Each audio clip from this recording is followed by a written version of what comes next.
Be vegan, make peace, do good deeds, heaven Godspeed.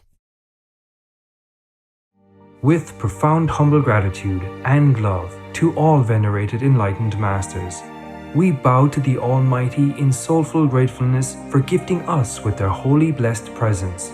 May all beings be awakened by their divine grace. Part 4 of 4.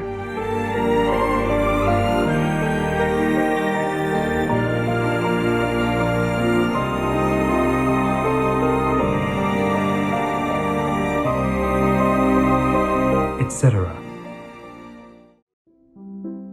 Our programs offer many languages. Please visit suprememastertv.com/schedule. Nos programmes offrent plusieurs langues. Veuillez visiter suprememastertv.com/schedule. Nuestros programas ofrecen varios idiomas. Visite suprememastertv.com/schedule. Тэн хэлээр гардаг зочлог хаяг suprememastertv.com/schedule.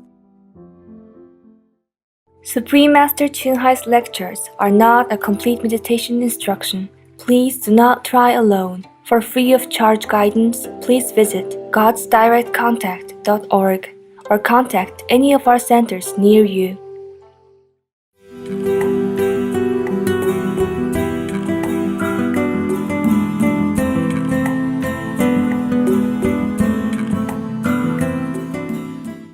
Hey, what's this? Number 2.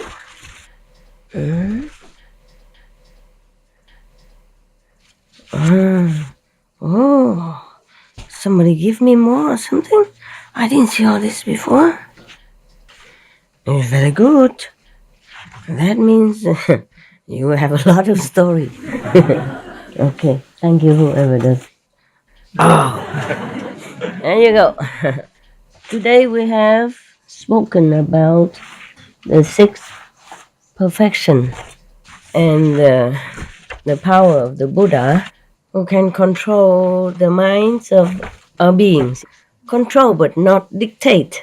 So you can see some of you still very fresh with me still, huh? You can express your opinion, but mostly it's wrong opinion. Anyway. But you will ask me why the Buddha cannot control some of them. Like Devadatta, his cousin who always tried to harm him. Or others like heretic people, a group outside of his group. And others who contradicted him or went against him, or tried to harm him in different way. You ask me like that, right? You would, huh? You don't dare, I know, but I asked for you because we don't have Anand here. That's the problem. In order to ask good question, you also need to have a good level of consciousness, no? Yeah.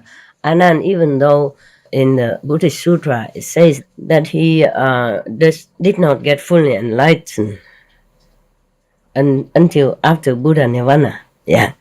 But he has his Buddha heart inside him, hidden somewhere. That's why he probably subconsciously he wanted to hide or to delay his enlightenment, a complete enlightenment until the Buddha Nirvana, so that he can concentrate on the task of serving the Buddha. It's a kind of offering, sacrifice inside. Otherwise, if he's too enlightened, like Sariputra or Maudagalayana or Mahakashipa, for example, then they would go all over, to deliver other beings. They would concentrate more on the task of saving other beings instead of serving the Buddha so humbly, devotedly, and loyally. No, don't you think so? Yeah. Different mission, different task. I guess that's what it was.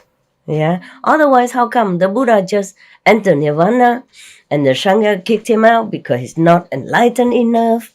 And then he went sit in the forest just a day or two, enlightened. Isn't that miraculous? Yeah. And remember every word that he heard in the Buddhist assembly, when the Buddha was still alive. Therefore, I suspected, that he did that on purpose. Not consciously, but like in his mind, in his So he wanted to delay his enlightenment. I suspect it. Yeah, I think it's correct, no? Don't you think so? Yeah. You see, so the Buddha can only help, to train, not really control, but to train the mind and the body of whomever entrusted himself to him, to the Buddha. So the Buddha even also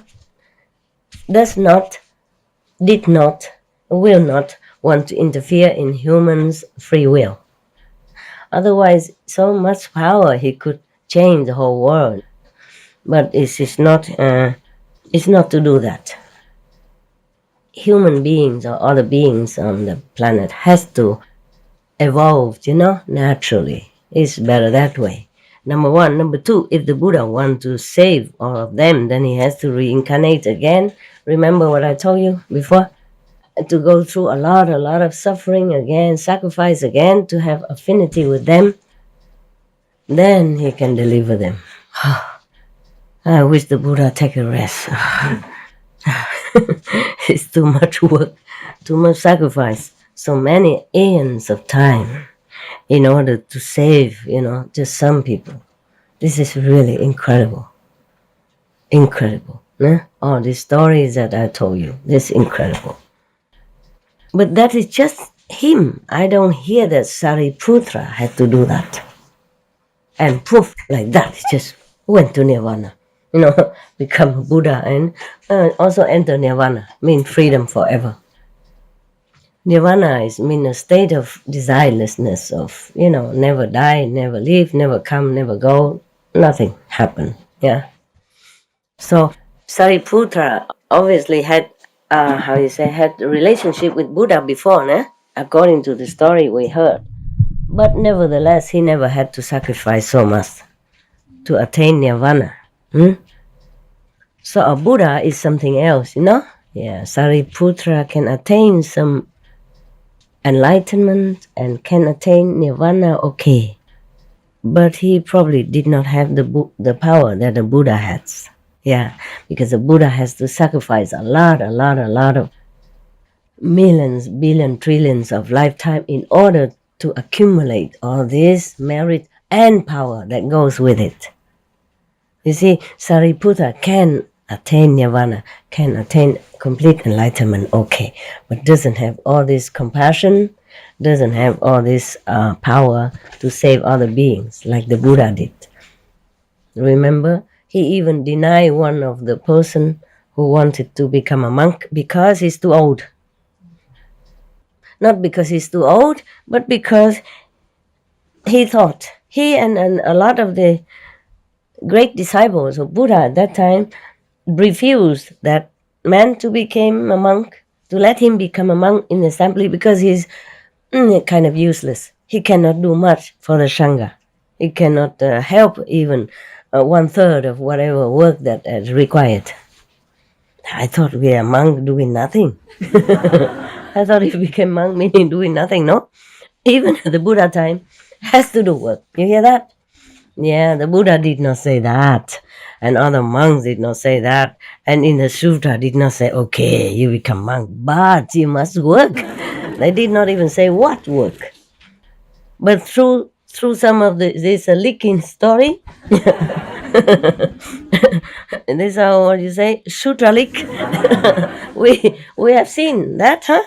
The monks has to work, probably cleaning the yard, sweeping the cave, or preparing the assembly area, yeah, or assigning, like who sit where and how many people. Why are you laughing? So familiar. But these are not monks who are doing it. It's you guys doing it yourself differently, But still, probably at that time the Buddha doesn't have lay people around, So when the lay followers come, they just sit, and listen, and then they bow and withdrew. Every story I heard that people respectfully bowed to the Buddha and then went home. So I guess they cannot stay because Buddha doesn't have house.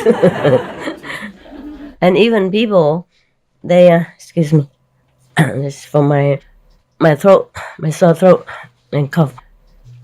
I took a lot of medicine. Oh God, more medicine than food these few days. That's what I don't like about being sick.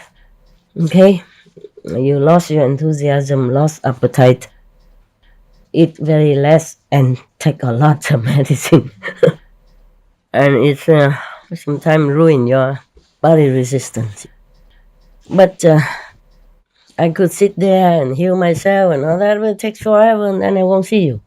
So I take the shortcut, quickie, recover in 2-3 days.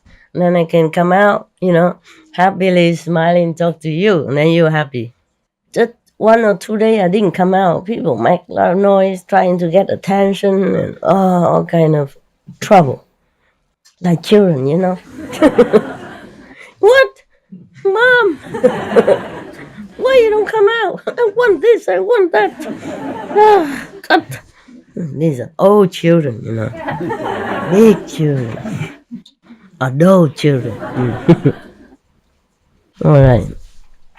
So the people, like Prince Kida and the noble and rich men in different countries, they did build ashram for the Buddha and for the monk. And they make some small meditation stupa or some resting place, with cover, roof and wall so that they don't get wet in rainy season.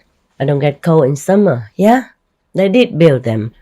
But just enough for 1,225 or 50 monks, remember? And then keep increasing more monks, yeah? So maybe 1,260, 1,300, yeah, or 500. And that's max. And if the lay people stay there, they had nowhere to stay. And nobody cook for them like we do here. No? That's a good business. I like. Everybody come, listen to the Buddha, and then bow respectfully, went home. Very wonderful. No need to worry about where they sit, where they sleep, whether they cold or not cold, and how much you have to cook every day. Buy food and store food and cook food and eat food and digest food and then worry about the rest of the food after. Oh man, it's too much. No wonder they call the American, they call the toilet the restroom. The rest of anything there. The restroom. Wow. Now I understand. The rest room. Okay. It's a lot of work, Think about it, huh? Yeah. So you think you just bring your butt here, sit there, and then I'm a Buddha. And everybody else, less Buddha has to cook for you, work for you, sweep the floor for you, take care of your bus, everything else. Yeah. All right, so what I was talking before, what was that? Huh? Hello? Buddha cannot control. Okay. Yes, because in this country, in this world is the ruling party. The ruling party is Maya. Maya, unique party. It's a one party world. Just like in some country, it's nothing new. Okay, some country have 2-3 parties, so they have contradicting views, and therefore they're building each other and more democratic. And some country have only one party. Yeah, if you can have one, why two? Making more trouble, right? More names, more personnel. Why? Okay, one party. So in this world, it's like that. One party, Maya party, okay? Whoever don't belong to it, being in trouble. Whoever belong to it, seem to be better off. And even if you belong to that party, if you do something wrong, they still punish you. Not like they protect you or turn a blind eye on you, nothing. Okay. We have to acknowledge our thanks to these person who translated this text of Buddhist story, which are many parts. This person's name is Eugene Watson Burlingame, and there is another person who revised and selected. His name is Reverend Bichu Kantipalo. And the Buddhist Publication Society of Kandy in Sri Lanka produced this and put it on internet for us, free distribution. So today we can tell this story, and more stories to come. We have to acknowledge our thanks to them. And published with the permission of the Pali Text Society. We will offer some financial support. I will tell actually later on, like with other translation society, so that they can continue their good work, even though they say it's for free distribution. All right, we thank you. We thank all these people, and we thank BPS Online Edition, whatever that. Okay, now we come to story number 1. Wow, I'm very happy. We have a lot of stories. That means I don't have to. I don't have to think of what to tell you. Yeah. Story is always good. It's easy to remember. It offers ample example for us to follow, and it feels more real, more reinforcing, more encouraging for us to continue in our good path. We should really thank the past masters, monks and nuns and scholars who have taken time to record the Buddha's teaching after the master's nirvana, and also for the past and present persons, lay or monks or nuns who have really dedicated themselves, sacrificed their time and precious health or under any difficult situation to translate this so that I can read it to you. We have to thank them. And may they be blessed forever by all the Buddhas, past, present, and future. May their merit be immense. May they be liberated forever. Thank you.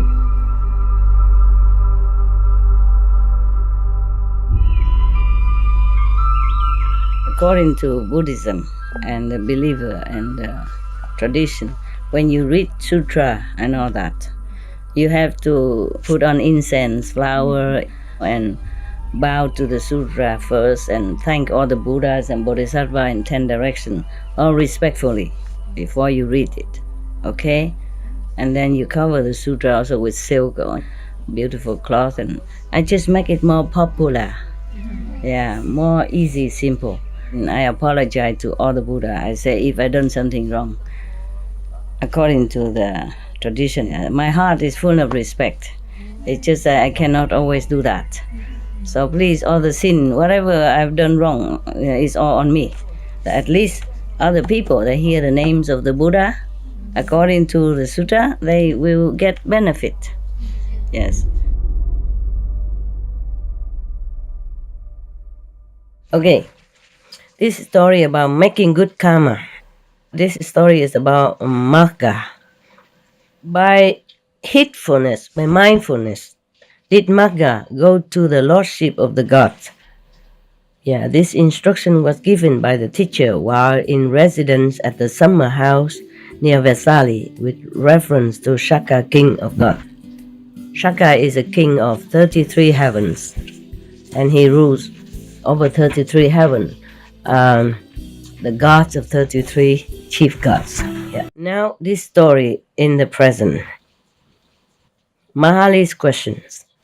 A Lichavi prince named Mahali, who lived at Vesali, hearing the teacher recite the sutra entitled Shaka's question, he thought to himself, maybe one of his teachers, the Supreme Enlightened One, mean Buddha, has described the great glory of Shaka Shaka or Chakra is the same.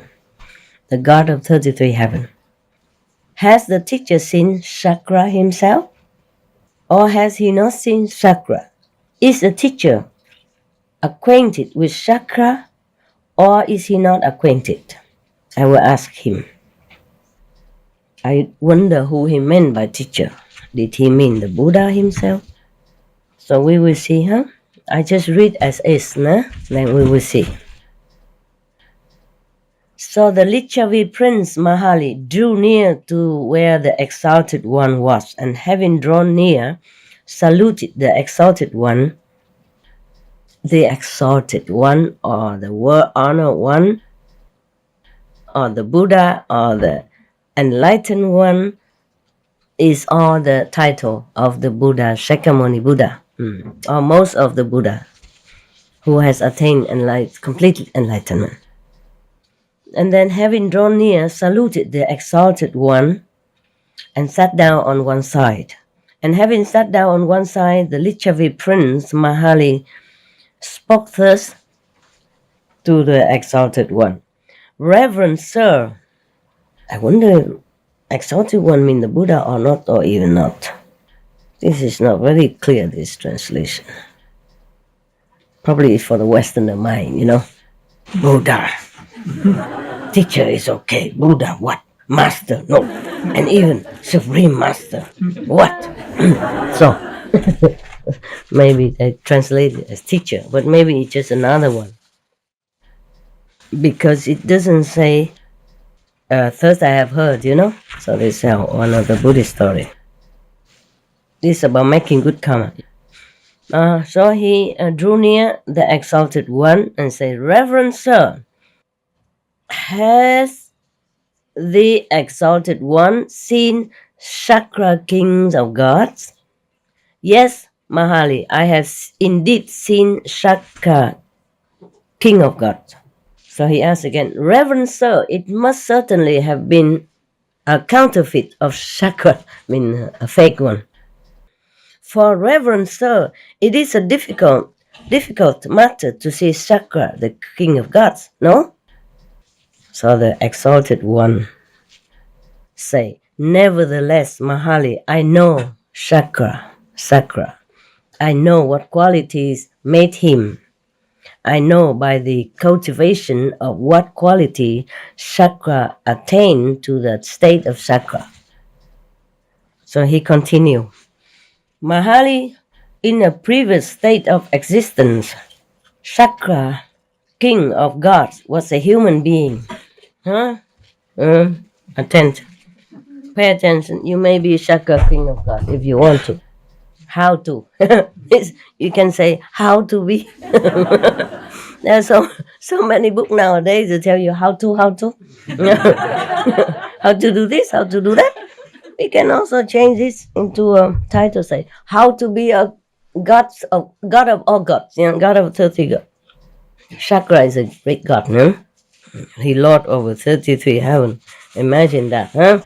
Don't go around mess with him, okay?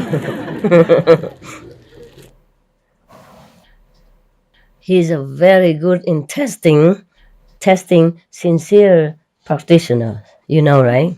How much he did test the Buddha. My God. Terrible guy. I'm sorry. I'm honest, I have to keep the precept. I can't tell lie. So Mahali, the exalted one, I guess it was a Buddha, but I'm not sure. But it's taken from Dhammapada commentary. And it should be one of the story of Buddha's time, no? Mahali, in a previous state of existence, Shaka, king of gods, was a human being. They explain here that Shaka was the ruler of the gods in the Tavatimsa heaven, the realm of the 33, one of the celestial realms in the sensual sphere. People enjoy sensual pleasure. But not the way we do here, I guess, no. All right. And then a prince, he was a prince named Magha. Therefore, he is called Magha. Mahali, in a previous state of existence, Shaka, king of gods, was a human being who, in a previous state of existence, gave gifts. Therefore, he is called Puridada. Mahali, also in another previous state of existence, Shaka, king of gods, was a human being who gave alms assiduously. Therefore, he is called Shaka. Mahali, in another previous state of existence, this is a long line of existence. Shaka, king of gods, was a human being who gave a dwelling place. Therefore, he is called Vasava. Mahali, also in another, former life, another life. This is easier. Shaka, king of gods, was a human being who could think of as many as 1,000 things in an instant. Therefore, he was called Shahasaka. Mahali, Shaka, king of gods, has an Asura maiden named Sujata for his wife. Therefore, he is called Sujampati. She's so funny. According to his wife, he changed his name. If he gives something, his name changed, and even if he married, his name changed. Normally, when we in this world, when a woman married, she changed her name, right? But in this time, the man changed his name. Probably he married into the matriarch system, when the mothers rule the house. But don't we still do? Even we don't say it. The men think they are ruling us. Right? We just don't say anything. We are ruling them. Okay, never mind. Who cares? Huh? Who cares to rule the world? Must be very tiring job. All right, now. Wow, my God, so many names, so many previous existence. Even the Shaka, king of God, you see this? He transmigrated, I told you. He come up and down, sometimes be a god, sometimes be human. Yeah. And even then, he made a lot of offering from every lifetime. That's why he could become better. He continued to be God for a long time. Therefore, he is called Sujampati Mahali. Oh, no, Mahali is the person who asked the question. Mahali, Shaka, king of gods, bear sway as Lord and master over the gods of the 33. Therefore, he is called King of Gods.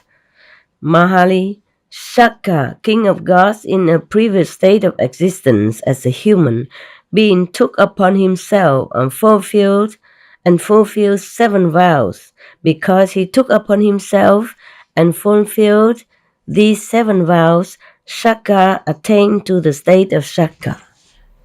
He has become God because he has done many good things and he fulfilled his 7 vows. Let's see what it is. Now, what were the 7? The first one is, so long as I live, may I be the support of my mother and father. That's first, I think. They don't say first, second, but I'm reading on, okay? So long as I live, may I honor my elders. So long as I live, may I speak gentle words. So long as I live, may I never give way to backbiting. So long as I live, may I live the life of a householder with heart free from taint of avarice, generous in renunciation of what is mine, meaning charity, with open hand, delighting in liberty, attentive to petitions, delighting in the distribution of alms. So long as I live, may I speak the truth. So long as I live, may I be free from anger. Should anger spring up within me, may I quickly get rid of it. So Mahali, Sakka, king of gods in a previous state of existence, took upon himself and fulfilled these 7 vows. Because he took upon himself and fulfilled these 7 vows, Sakka attained to the state of Sakka. If a man support his mother and father, if he honor his elders in the household, if he be gentle and friendly in conversation, if he avoid backbiting, if he steadfastly put away avarice, right? Greedy, huh? Greed, right? Yeah. If he be truthful, if he conquer anger, such a man the gods of 33 call a good man. Don't we know that? So if you do all that, then maybe you become a god, no? It's easier than sit here and eat vegan. Huh? No? But we all support our mother and father, no? I did. When they were still alive, I did the best I can. Yeah. You know, when I could, I make sure they lack nothing. If he honors his elders in the household. I don't have any elders. The only elder in my household is me, myself. So I fulfill this vow too. Easily. I honor myself all the time. Gentle and friendly in conversation? Yes, of course. What do you think? All right. If he avoid backbiting, steadfast in non-greediness, okay, truthful, yeah, etc. Okay. Now, when the teacher said, then the teacher says, this Mahali was what Sakka did in his previous existence as Prince Magha. Mahali, desiring to hear the whole story of his conduct, asked the teacher, Reverend Sir, how did Prince Magha conduct himself? Well then, said the teacher, listen. So saying, he related the following story. I wonder who was his teacher here. Could be the Buddha, no? This must be the Buddha then. Okay, possible. Okay, story of the past. How Magha become Sakka. Magha Sakka. In times long past. Check it out. Be patient, okay? It's one of the 6 perfection. I'm just checking how many pages because I don't have this one perfection. So I'm not always friendly, huh? I feel very sad now. I can never be Sakka. Whoever that is. I can never rule 33 kingdom of heaven. Oh, how sad. What am I to do? All because of you. You make me angry. It's all your fault. It's all your fault. You and those out there. Yeah. Any of you want to be Sakka? No? Why are you laughing? It's a great position. Yeah. You can rule it for thousands of years. Until you're married, finished, then you finish too. All right. You don't like to be Sakka? Poco, why? Poco, no. Why? Tell me why. We might go back as a human. Or we You might go might- back as an animal. Very wise. Indeed. So I also don't want to be Sakka God now. Yeah, I changed my mind. No want. You can keep it. So this is a story of how Magha becomes Sakka. Okay. In times long past, a prince named Magha, lived in the village of Makala. Magha lived in Makala, in the kingdom of Magada. I don't know. Sounds like Spanish to me. Yeah. España, Barcelona, Malaga. Yeah. Okay. One day, these friends, Magha, went to the place where the business of the village was carried on. Why don't you say a market, no? This is very long. Many things. Took upon himself and fulfilled these 7 vows because he took upon himself and fulfilled these 7 vows, therefore. It's a lot of words. Yeah. The person who translated, really very diligent. Do not miss out one word. Translate it one by one. Very respectfully. Yeah. All right. So he went to the market. He removed with his foot the dust from the place where he stood, and having made a comfortable place for himself, stood there. Why did he have to do that? Okay. Thereupon another struck him with his arm, pushed him aside, and took his place. But instead of becoming angry at the man, he made another comfortable place for himself and stood there. Thereupon another came and struck him with his arm, pushed him away, and took his place again. But neither did he allow himself to become angry at this man. He merely made another comfortable place for himself and stood there in like manner. But then in like manner, one man after another came out of his house, struck him with his arm, pushed him away from the place where he had cleared for himself. Oh, man. It reminds me of the story of when I was in India. The train in India is always crowded, always overcrowded. There's nowhere to sit. Mostly seat places are occupied, and you have to stand. I was wearing monk's robe even. I was having a seat. I came earlier somehow that day, just lucky I had a seat. And then all the men come up and push me out, say, get out. And then he sat on there, that place. Yeah. I was surprised. I was very surprised. I thought Indian place where people has more courtesy and a spiritual manner, but not all. Huh? Some are not like that. But I didn't feel angry either.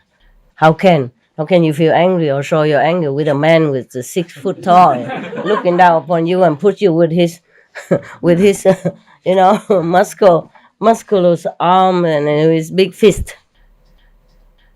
I didn't have time to feel angry even, push me on one side and another push me to the other side. I didn't have to walk, just to keep people pushed around the train. And then by the time I reached the place I wanted to be, I'm pushed right next to the door. I just walk out. Very simple. No need to wait, I was right there. Yeah, otherwise you have to wait a long time until everybody got off the train, How can I, a small woman, push my way out, I wasn't in a hurry at all. But, in India is very difficult to find things. Trains always full, so people always compete for a good place, like that. I guess it's like that, yeah. It happened to me sometimes. If I took the train, of course, or the bus. And the drivers of the conductor of the train doesn't know what, how many people should be in the train. He never can tell. Like in the West, we like in your country, in this country, they always say capacity, how many people, standing how many, sitting how many, in the train or the Straßenbahn, they always say that. In India, they don't read this kind of thing. what for writing it, so they don't bother. It's a free country, truly very free. You do what you want. Nobody say anything. No rule. And the car can drive any way they want. If you can drive, you just drive. Who cares? Who cares how? And later they make more regulation for driving because a lot of accidents happen. No driver license and no rules and all that. In some big city, it's a problem. We're going back to India again. The prince then thought to himself, after being pushed around like that, he was thinking to himself, all these men appear to be pleased. When they took his place, of course, no? After he cleaned it already and make it comfortable, they came and just took it. Of course they're pleased. Since this work of mine conduces to the happiness of men, it must be a meritorious work. He was proud of himself. I wasn't proud on that train. I was thinking, my God, where are they pushing me? Okay. Did not have time to be proud and thinking. Okay. So on the following day, he took a spade and clear a big empty space as big as a threshing floor, probably football field, something like that. Okay, a threshing floor is a place where they clear very big so that people can thresh their cereals, and then it will spill all over, and different places, different people came in different area to thrash their cereal, rice and stuff like that. So it's probably a very big one. Whereupon all the men came and stood there. And then in cold weather, he even built a fire to warm them, so that the place became a favorite resort to all. Then he thought to himself again, it behooves me to take upon myself the task of making the road smooth and even. So early in the morning, he started out to make the road smooth and even, cutting down and removing all the branches of trees that needed to be removed. Thus he did spend his time. I wonder, why is he a prince? Doesn't he have any, assistant or horse to carry out work for him? Probably in the old time, huh? Old time prince, huh? Yeah. In Africa, I met some princes. They don't look like princes. They're working like you and I. And some princes, stem from Africa, different tribes. Yeah. And I met the king, one of the kings. He just lived in one of the normal huts. He had 7 wives. Nevertheless, they are all very coordinated, harmonious. Together, the wives. Well, at least when I was there, in front of me. Behind, I don't know. Okay, I cannot tell you. Another man saw him and said to him, Master, what are you doing? So he replied to the questioner, Master, I am treading the path that leads to heaven. So the other guy said, okay, I want to be your companion. Because they translate a little difficult, so I make it simple. Be my companion, master. They call each other master, politely. Yeah. Maybe sir nowadays. Call each other sir. Be my companion, master. Heaven is a pleasant place for many. He was thinking that making meritorious deeds, he will go to heaven. That's why he say he's walking the path toward heaven. Yeah. Seeing the two, a third man asked the same question, received the same answer, and joined them the same way, and then a fourth, then a fifth, until finally there were 33. Now we know why. Yeah. All these men worked together with spades and axes and made the road smooth and even for a distance of 1 and 2 leagues. I don't know how, maybe 2 miles or something. 2 leagues, how much is that? Is it such a thing at this time? No. Old time, huh? Okay. Just say 1 or 2 thousand miles. The village headman saw them and thought to himself, these men are all following the wrong occupation. Yeah, he worried about tax, tax paying, you know. If they keep digging like that, they don't pay tax, no? Right? If they would only fetch fish and flesh from the forest, or indulge in strong drink, or do something else of the sort, I should make something by it. Yeah, I knew it. You see what I mean? Meaning these men are useless, paying no tax. So he sent for them and asked them, what is it that you are doing? We are treading the path to heaven, master. That is no proper occupation for men. Living the lives of laymen. What you should do is to bring fish and flesh from the forest, indulge in some strong drink. I mean, alcoholic stuff. And enjoy a generally good time. But they refused to follow his suggestion, and the more he urged them, the more firmly they refused to do as he suggested. Finally, the village headman became angry. I will destroy them, he said. So he went to the king and said to the king, Your Majesty, I see a band of thieves going about committing depredations. The king replied, Go and catch them and bring them before me. Oh, poor king. No? This is a problem when people give wrong information. What to do? So the village headman arrested the 33 youths and took them before the king without instituting an inquiry into their conduct. The king gave them the following order. Cause them to be trampled to death by an elephant. Just because he's a headman of a village, so the king believed him instead of believing the young people. Because it's, prejudice, no? There's probably people always think, okay, young people, they're always up to no good, you know? Many of them now going stealing or doing something bad. Just like in some countries, people always have an impression that the black youth are, up to no good. The dark-skinned young people are bad, or even old or middle-aged black men are no good.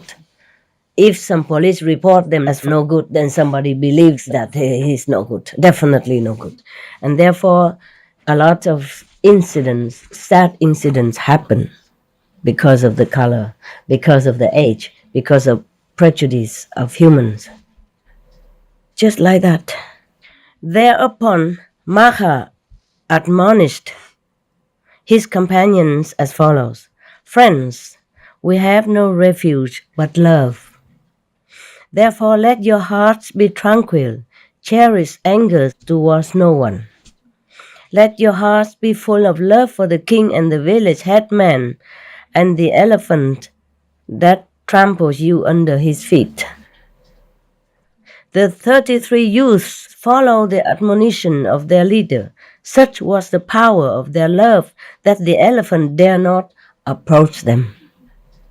When the king heard of this, he said, If the elephant sees so many men, he will not venture to trample them under his feet.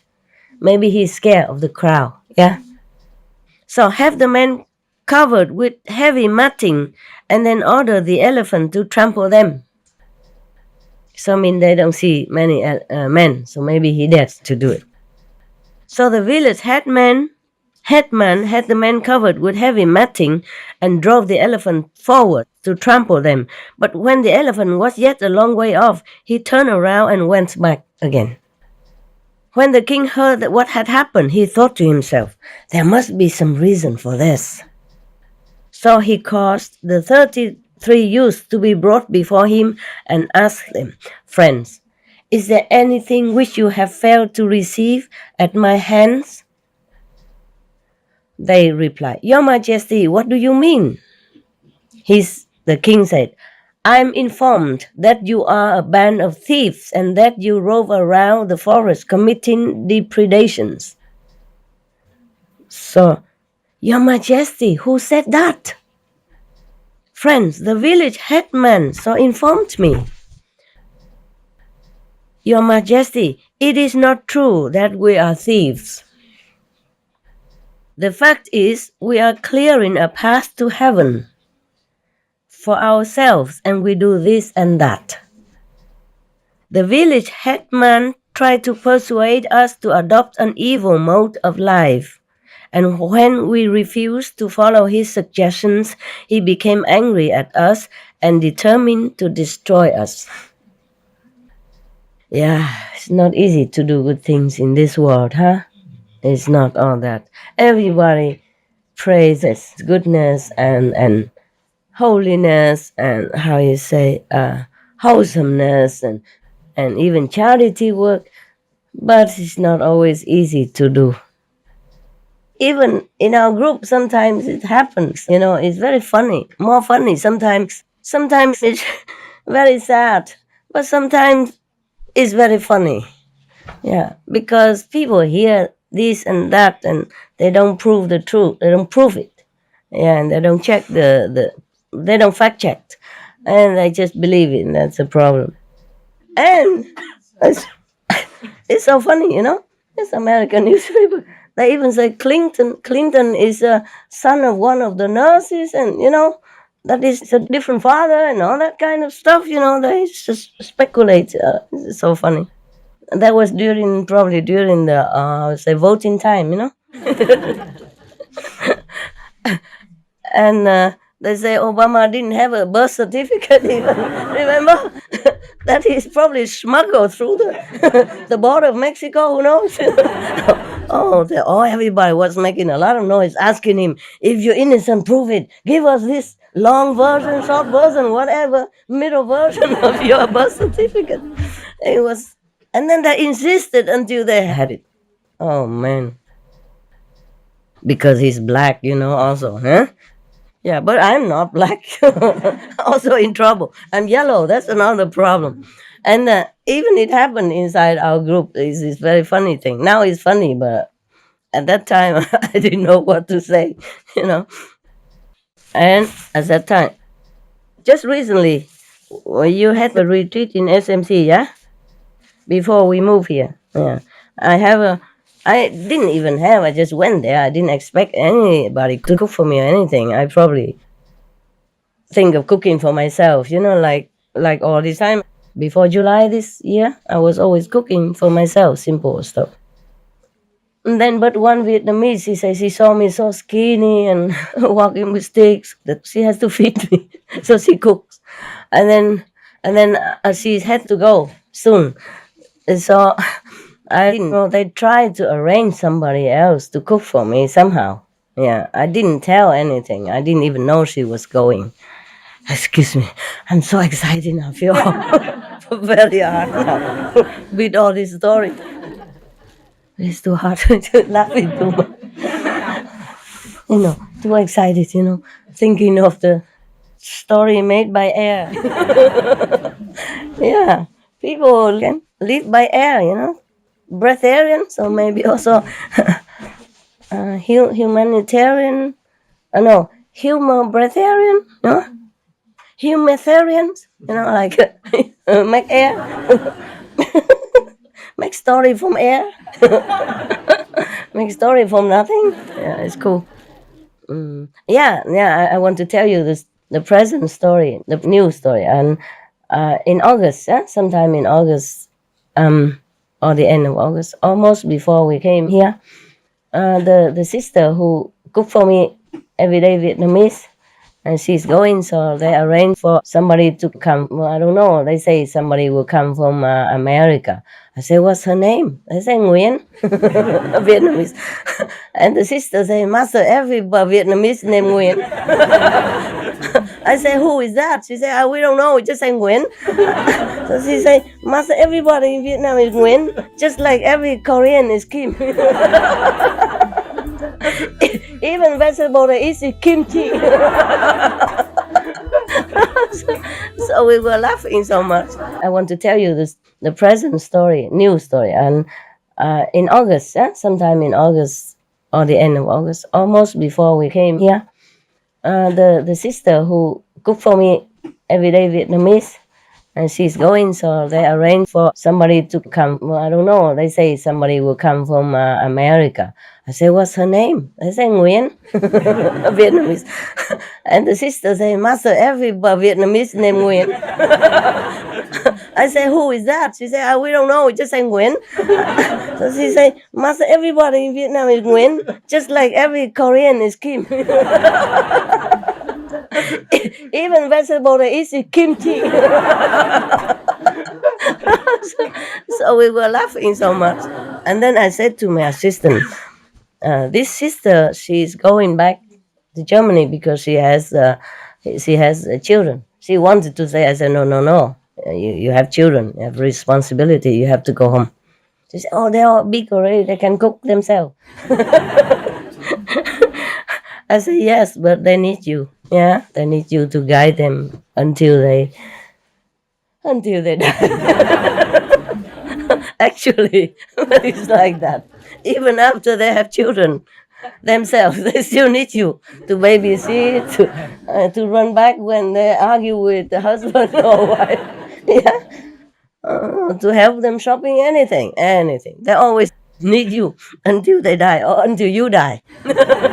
Either way, All right, so just go back. I don't need you to stay here just to cook for me. I have not needed anybody up to now. I cook for myself all the time. So don't worry, I won't die. I promise. So she say, yeah, but somebody's coming. Then you say Nguyen. Nguyen. All right. Then I said to my assistant, whoever comes, I don't care Nguyen or Kim, just tell her if she has children, she cannot stay for 3 months, until her visa finished. She cannot stay that long. They can take turns. If they really worry about me, they can take turns. Everybody comes, maybe a couple of weeks or something, but not to stay as long as the visa lasts. No. Yeah. So she came and asked the chef, the Taiwanese chef in the kitchen, that sister who is coming, does she have the new sister? The sister is coming, does she have children? And because I say, is she arrived already? Does she have children or not? And she came back and said to me, the chef, she said, Master, she has 2 children. Okay. I said, in that case, she cannot stay long, huh?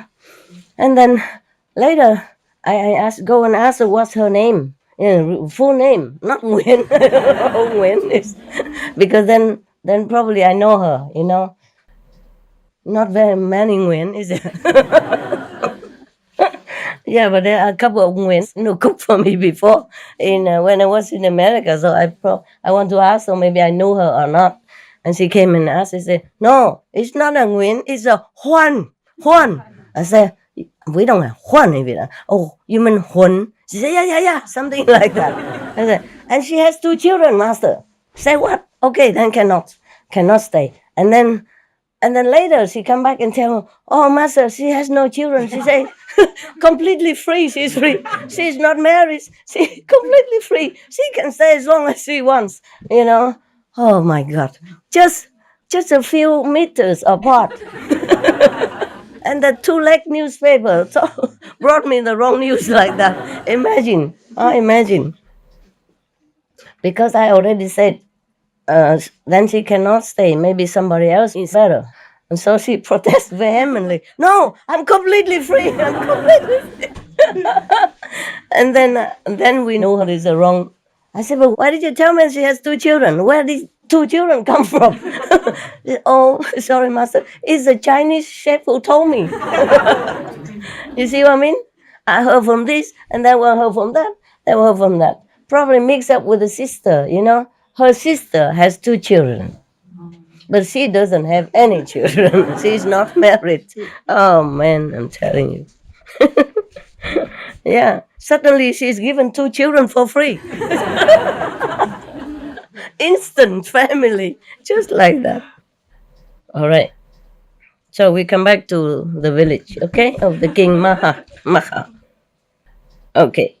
The headman of the village was angry with us. That's why he's, fabricating this story to tell you. So the king say, friends, this animal knows your good qualities, but I, who am a man, was unable to discern them. Pardon me. He means the elephant even knew that they are good men, so he did not trample upon them even by order. Normally, when they're trained well, the animal would do that, but he did not. So he said, even this animal knows your good qualities, but I am even a man, a king, and know not. Pardon me. He apologized to these 33 good gentlemen. So saying, the king made the village headman their slave. My God, that's a very, very mild sentence, right? He was going to kill 34 persons. And the king so leniently made him only a servant of them, together with his children and wife. Okay, well, it's not bad. Because of the family, he didn't want to kill him, I guess. Gave them a riding elephant and presented that village to them to do with as they saw fit. The king gave them an elephant to ride, and gave them the whole village. Instead of the headman. Thought the 33 youths, even in this life, the advantage to be derived from the performance of work of merit is clearly to be seen already. And mounting the elephant by turns, they rode about the village, which now became their village. As they went about the village, they took counsel together, saying, it is our duty to perform yet more abundant works of merit. What shall we do? Thereupon the following thought occurred to them. Let us build at the crossing of the 4 highways a rest house for the multitude, making it secure and strong. So they summoned the builder and ordered him to build a hall for them. And because desire for woman had departed from them, they resolved to give woman no share in the building of the hall. Why? That's not fair. They don't desire them. It doesn't mean they should not accept the woman, right? I guess they didn't want to mess up with our strong, side of humans. Now there were 4 women living in Magha's house, named Joy, Thoughtful, Goodness, and Well-born. Goodness went secretly to the builder, gave him a bribe, and said to him, brother, give me the principal share in the building of this house, of this hall. Very well, replied the builder, agreeing to her proposal. Accordingly, he first marked a tree out of which to make a pinnacle, felled it, and laid it aside to season. Then he hewed it and planed it and bored it, and having fastened it in the form of a pinnacle, carved the following inscription on it. First, this is the hall of goodness. Oh, the name of the woman. But when he say this is the hall of goodness, nobody can say anything, right? It's for goodness. It's of course. Wow, very smart. Now, when he had completed the hall and the day came to erect the pinnacle, he said to the 33 youths, it must be 34, right? Including the prince, no? Noble sirs, there is something we have forgotten. What is it, sir? A pinnacle. Let us procure one, say the youths. It is impossible to make one out of a freshly hewn tree. Freshly cut, I guess, tree. We should procure for a pinnacle a tree fell long ago and led away to season, meaning to treat it, to let it become, more lasting, by being in the sun or soak it in some special treatment, something like that. So they say, okay, what should we do in such a situation for the best? Okay, you can go around and search if anyone who has such a complete pinnacle which has been laid away for seasoning and which is for sale, then you can buy it. Yeah, you can take it. So they searched everywhere and finding what they wanted in the house of goodness. They offer her 1,000 pieces of money for it, but they were unable to secure it for the price they offered. Goodness said, "If you will give me a share in the building of the hall, I will give you the pinnacle. Otherwise, or else."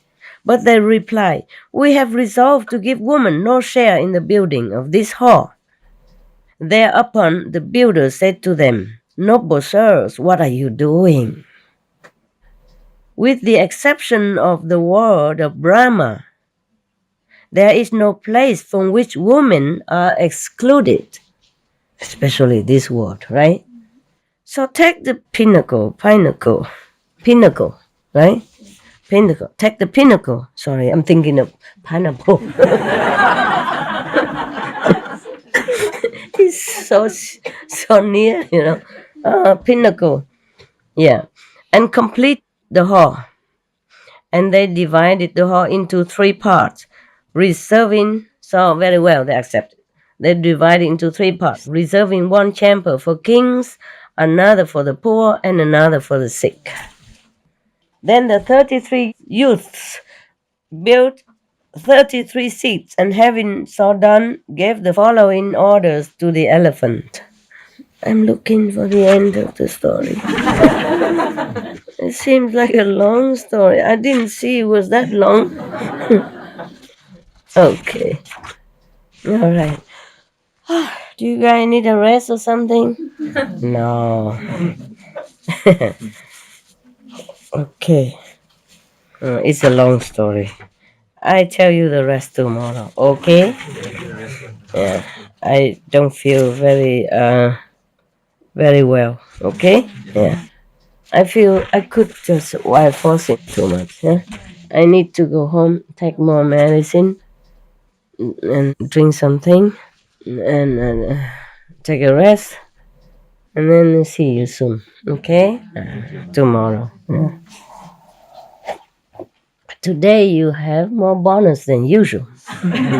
1.5 story. Normally it's just 1 story, right? Afternoon you had 1 complete story. So this, and now you have half complete story. So it's good, okay? Yeah. Anybody going tomorrow? No, huh? It's good.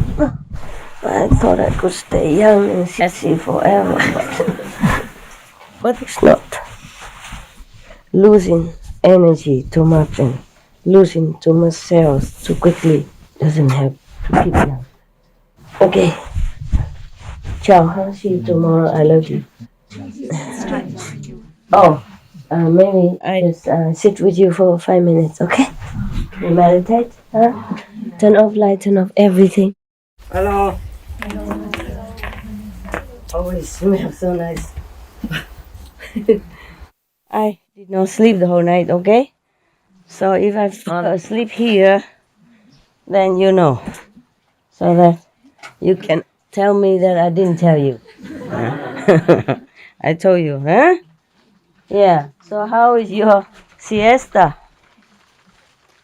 Sleep. How did you sleep? Hey, there's some more space up here for English-speaking people. Man and woman, I just sit it more to make it feel a little warmer. My God, it's so cold outside. And I'm stuck. Come in. Man, this side. English speaking only. You don't have translation. Is that correct here? Oh, man. Feel like something in the... It feels like something in front of my face. Is it? Is there something? That's it? No more? They can sit in the middle of the road until I move. What is it all this? Okay. And the story, I owe you half of the story yesterday, huh? I own you. You just came here and then I own you. Just like that. Yeah. No more English speaking? No? Working? Oh. Poor people.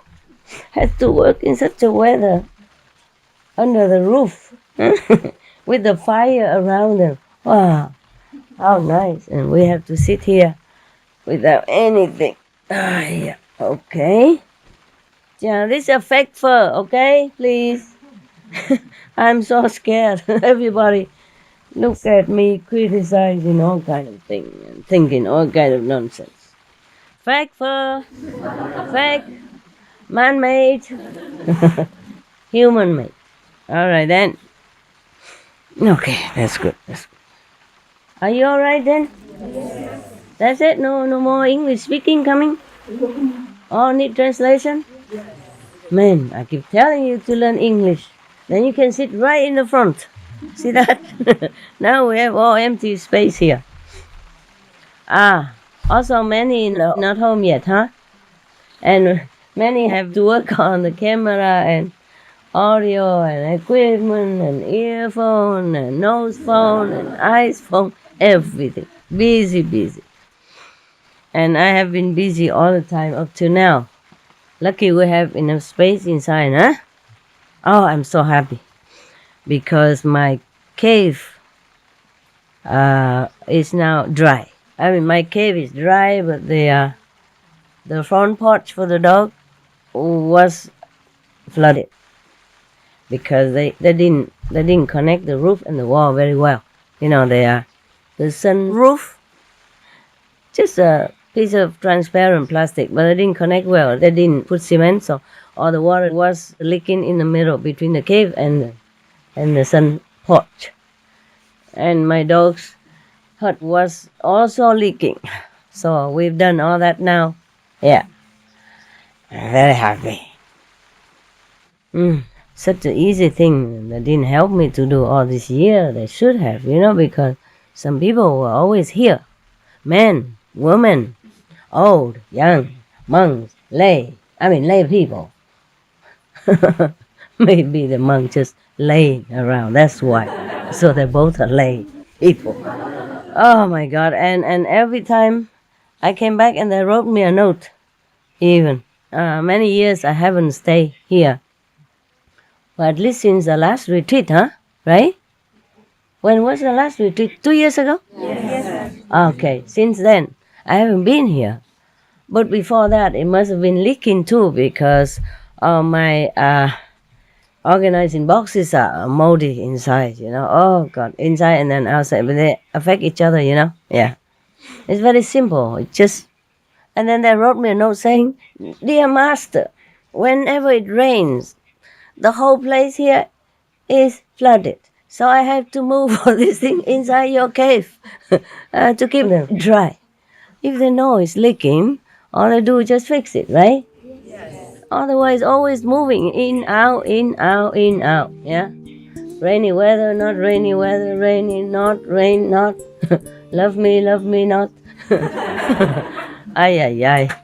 And I even now have to fix it with the help of 2 female assistants, yeah, including a dog, separate hut.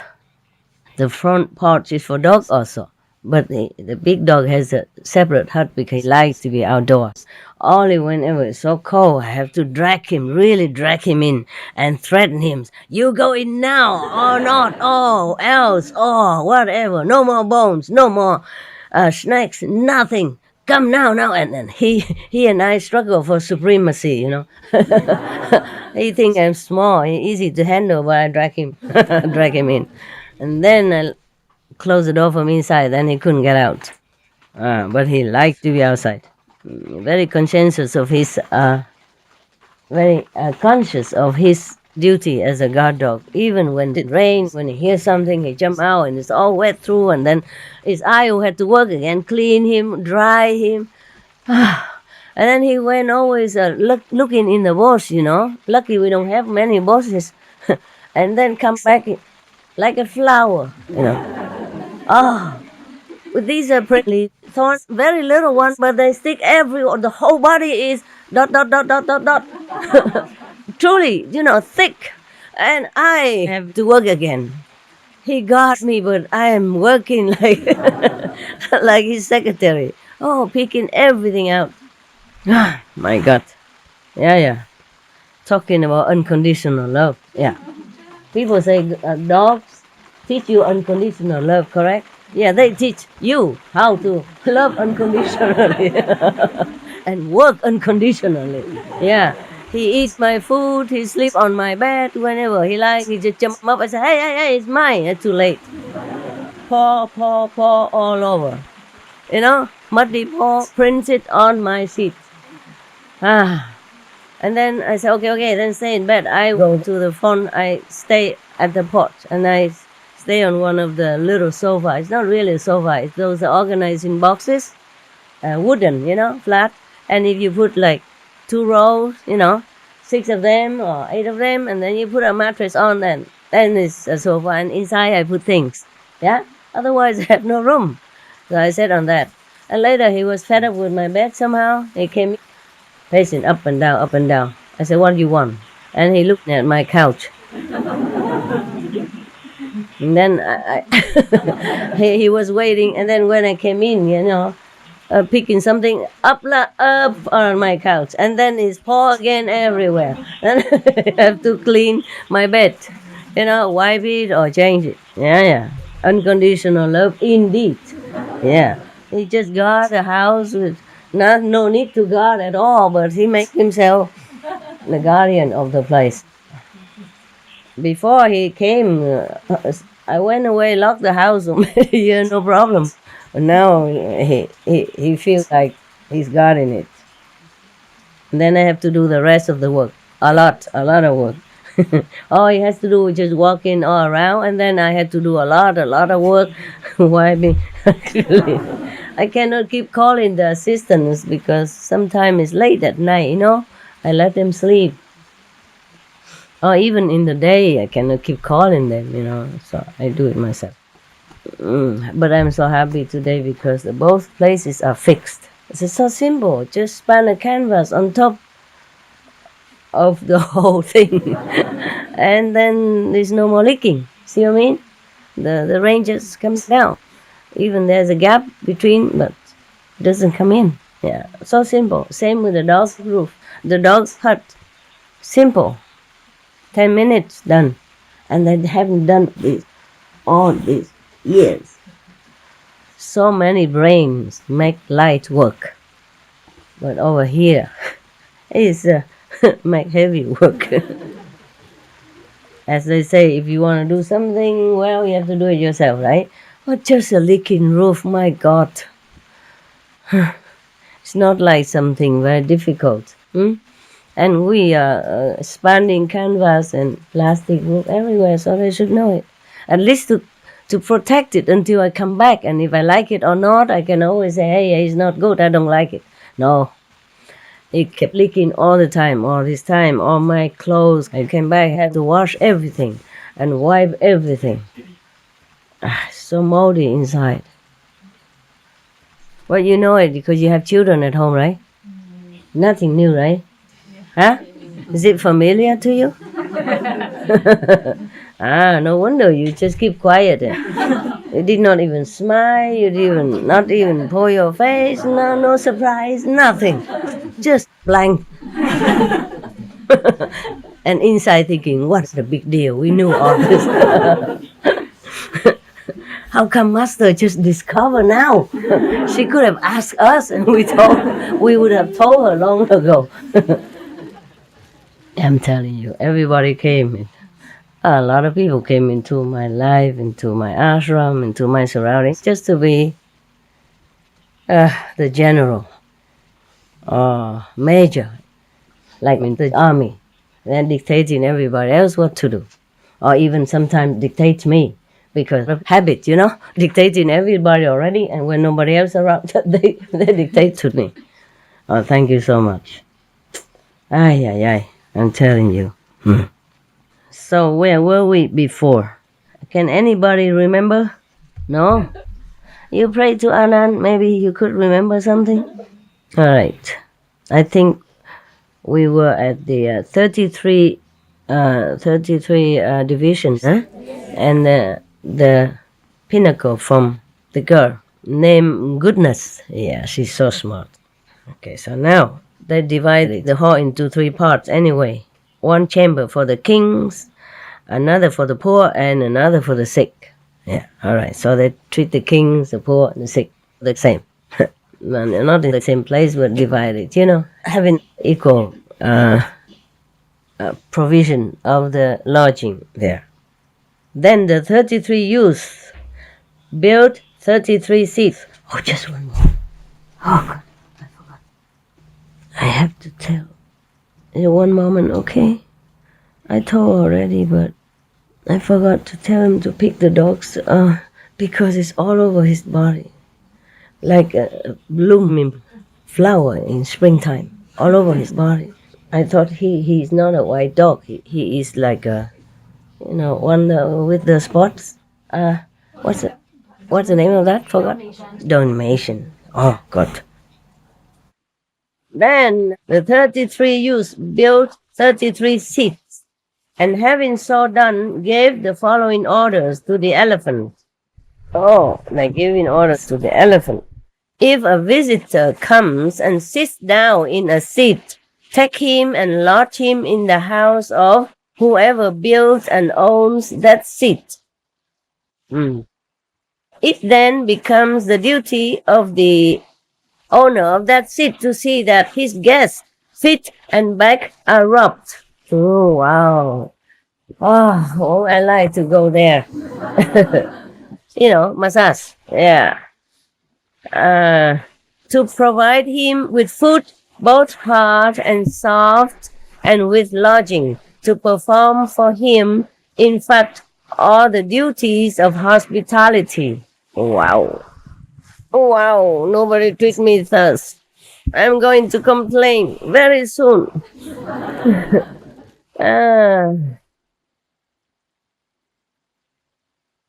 Wow.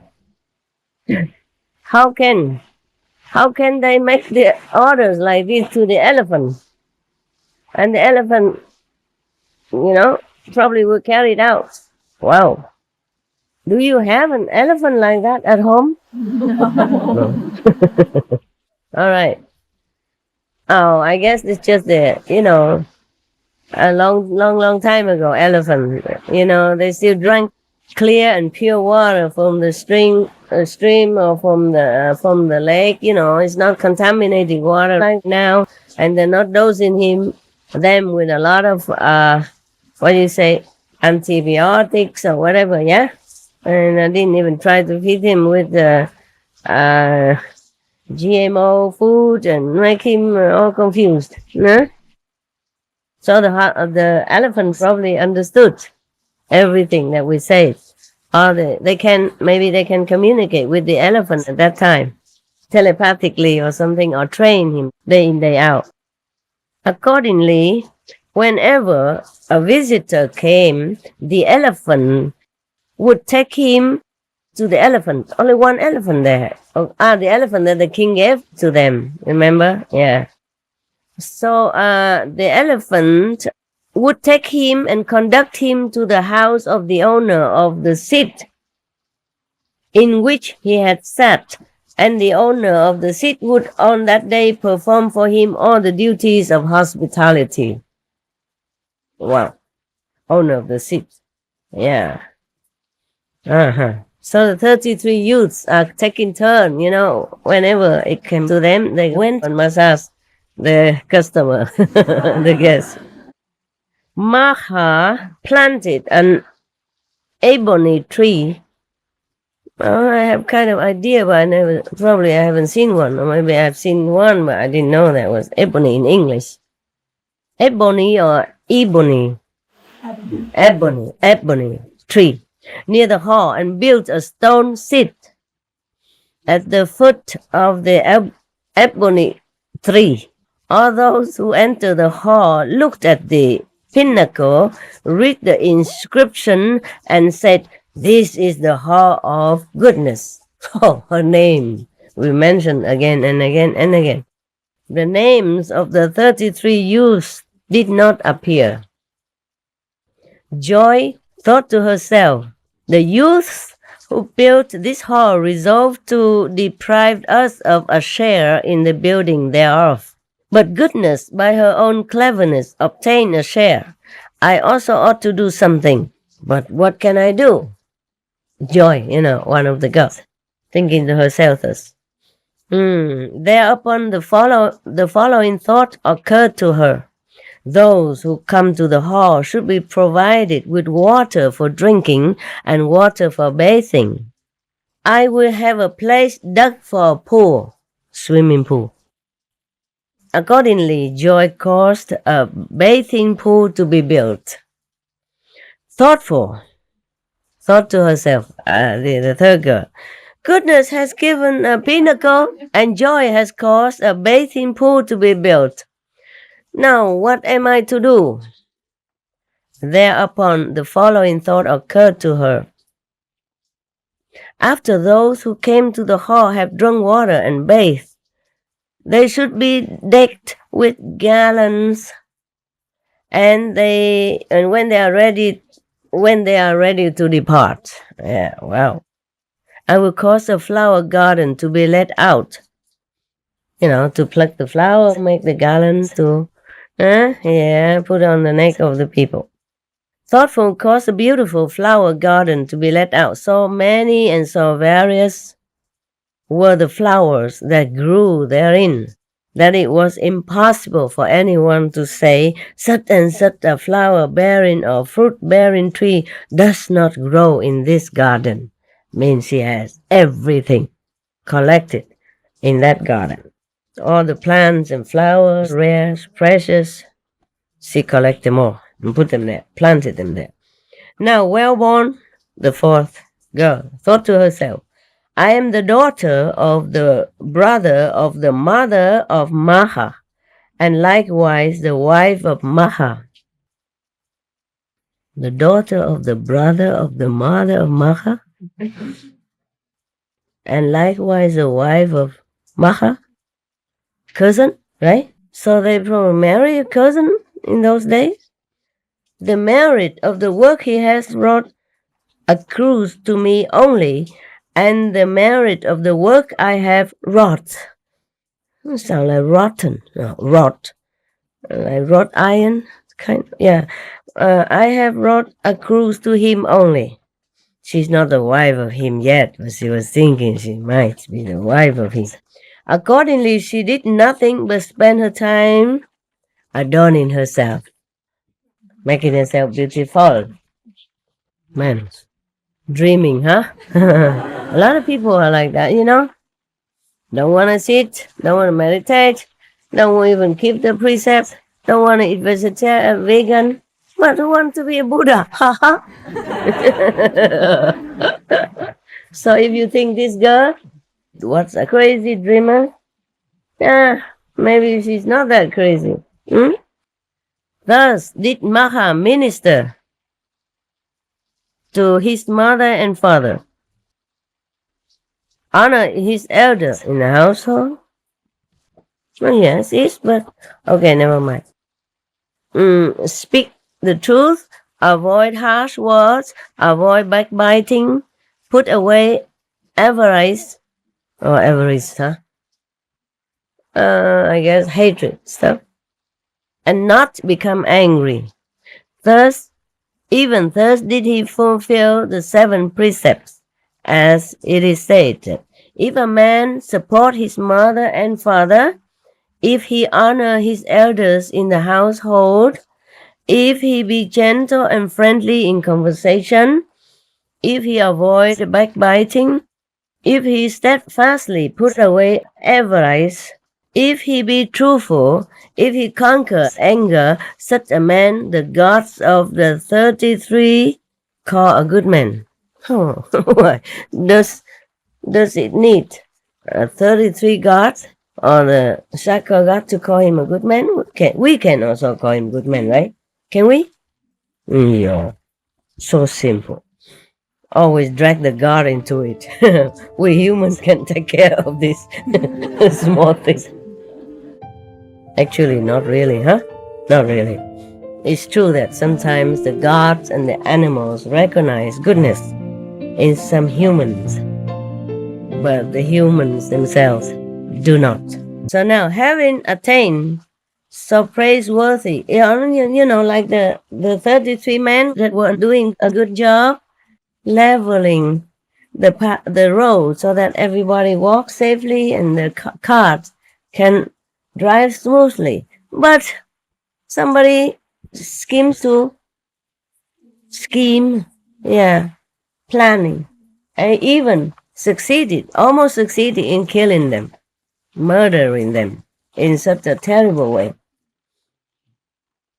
Lucky the God has eyes, and protected them. See, imagine, huh? Imagine that. It's plain for everyone to see that the 33 of them had good hearts. Even if they didn't have good hearts, if they even did that because of ego or wanted to have fame or whatever, but it's good for people. Benefited the people who work on it, right? And even then, they didn't want anything. They didn't proclaim everywhere. So meaning they did not even want any reward. They're just doing it for heaven's sake, to have reward in heaven. Oh, we all want to, no? Yeah. But that's not ego stuff. That's spiritual stuff, which is good. So having attained so praiseworthy a state, Magha, upon reaching the end of the term of life allotted to him, was reborn in the world of the 33 as Saka, king of God. His companions were likewise reborn there. The builder was reborn as the god Vishakama. Now at that time there were Asuras dwelling in the world of the 33, and when they learned that new gods had been reborn there, they prepared celestial drink for them to welcome. I didn't know celestial people drink even. It's probably nectar of some sort, It's not like liquid like what we have. But actually, maybe they do have. It just looks similar, but it tastes better. Because these 33 heavens are the heavens of sensual pleasure, not like non-desire heaven. So probably they have drinks and food, huh? Yeah. But Saka gave orders to his retinue that no one should drink it. Huh? The Asuras, however, drank freely and became intoxicated. Thereupon, Saka thought to himself, why should I share my kingdom with these deities? Deity or deities? Divas. Somebody said deities. I heard it before, and somebody said deity. Deities? Yeah. Yeah, you see that?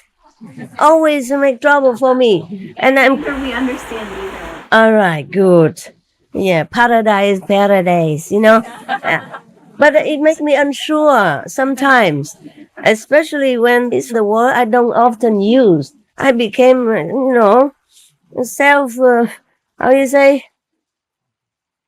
not self-confident. Yeah, poor me. I was not even born in England. No. Yeah, not even grown up in England. I jumped in the middle of my youth life. Yeah. And did not even stay there very long, Then, giving a sign to his retinue, he caused them to pick up the Asuras by the heels and fling them into the great ocean. They were drunk. The Asuras were drunk. Yeah. So the Asuras fell headlong into the water. By the power of their merit, there sprang up at the foot of Mount Sineru, supposed to be Sumeru, no? Oh, whatever, who cares? Whatever, that a mountain, named Sineru, the palace of the Asuras, and tree that is called Pie Trumpet Flower, Wow, what a name. Probably it looked like a pie, apple pie, but it also looked like a trumpet. So, pie trumpet, yeah. Yeah, it sounds like a German Ashura live there. Yeah. Because the German are very exact, They don't mess with the Latin word. They just say what it is, Like television, they just say fancying. Looking for, or far looking, far seeing. Yeah, of course. Television come from far away, huh? When the conflict between the gods and the Ashura was over, the Asuras had been defeated. There came into existence the city of the 33. The distance from the eastern gate to the western gate was 10,000 leagues again. Maybe miles. Yeah, okay. And the distance from the southern gate to the northern gate was the same.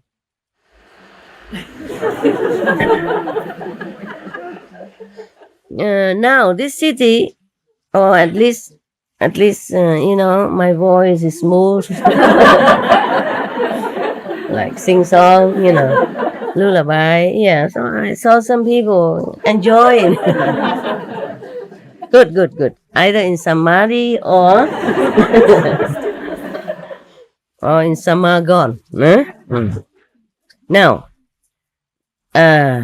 Now this city was provided. It's okay. We're not really laughing at anybody. We're just laughing with anybody. We laugh at anything, right? We have nothing else to do here but sit, eat, and laugh. Huh? What a good life you have, man. Huh? What kind of holiday you having? Tell me.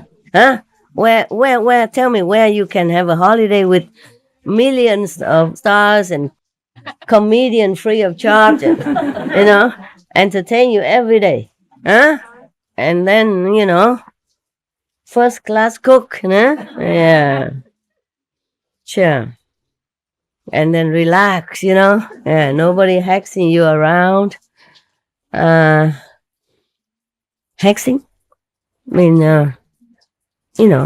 Pushing you around. Hexing, that's German, really, right? It's not English. Huh? Actually, it's like hex is witch, in German.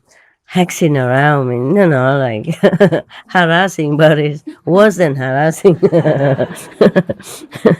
I can't translate it into English. I don't know how. That word probably has, but I don't know it. But hexing sounds very, serious. Messing? No, not messing. Like, some people just push you around, bullying you around, but with such a menace, like a witch. It's called hexing. Hexing. So why not? The English can borrow that word. It's better than pushing or bullying or forcing around. The hexing, I feel, is good. Very good. I mix the German word hex and the ing from the English, so hexing. Like pushing.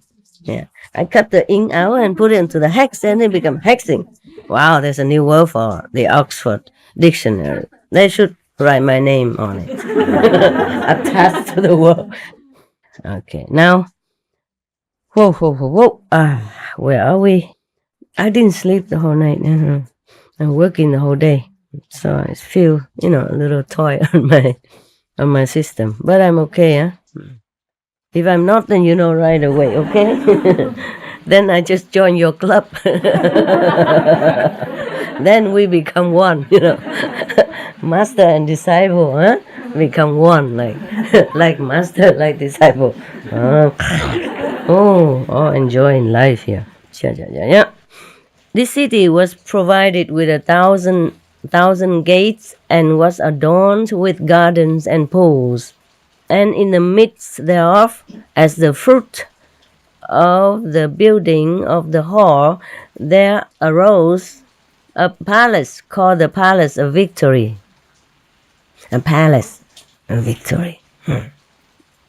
Its height was 700 miles, or whatever, the measurement of that.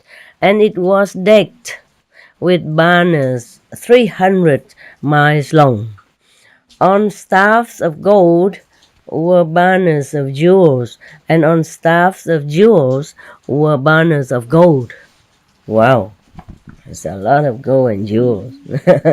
Lucky not a lot of humans can come up. Otherwise there will be no more gold, no jewel, no banner, nada. Yeah, on staff of coral were banners of pearls, and on staffs of pearls were banners of coral. On staffs of the 7 precious stones were banners or banners? Banners. You two, you pick one for me. One from England, one from American. All right. And on staffs of the 7 precious stones were I'm lost. On staffs of the 7 precious stones were banners of the 7 precious stones. Such was the palace that arose as the fruit of the building of the hall. 1,000 miles was its height, and it was composed of the 7 precious stones. Was built of, stud with 7 precious stones. As the result of the planting of the ebony tree, there arose the coral tree. As the fruit of the planting of the ebony tree, there arose the coral tree, 100 miles in circumference. As the result of the building of the stone seat, there came into existence at the foot of the coral tree the yellow stone thorn, of a reddish yellow color like that of the jasmine flower. 60 miles in length, 50 miles in breadth, and 15 miles thick. What kind of god that? Must be very fat one, huh? Who sit on that. When Saka sits down on this throne, half its mass sinks into the ground. When he rises, it is all above the ground. The elephant was reborn as god Iravana. There are no animals in the world. Let him enjoy his stuff. There are no animals in the world of the gods. So when he went into the garden to play, he would quit his form as a god and become the elephant Iravana. 150 miles in size. Everything is big in heaven, huh? Imagine what we look like when we go up there. We will look like mosquitoes, and flies compared to them. And these are even the lower heaven yet, the astral type. Maybe warmer than normal. You're right. Just joking. I can take hot water. People think I am made of iron, don't you know? The master can do everything. Master knows everything. Master takes care of everything. Master can work 24 hours. Master fix your garbage. Master whatever. Master fix the pipe, water pipe. Master fix the roof. Master fix the other roof. Master cooks. Yeah, you know. So it doesn't matter. Iron woman. That probably helps. Where are we? I don't have bears. So normally the Indian gurus, they grow bears very long. When they're talking, I saw them. So I grow my hair so to also do it, Just to look like I have something.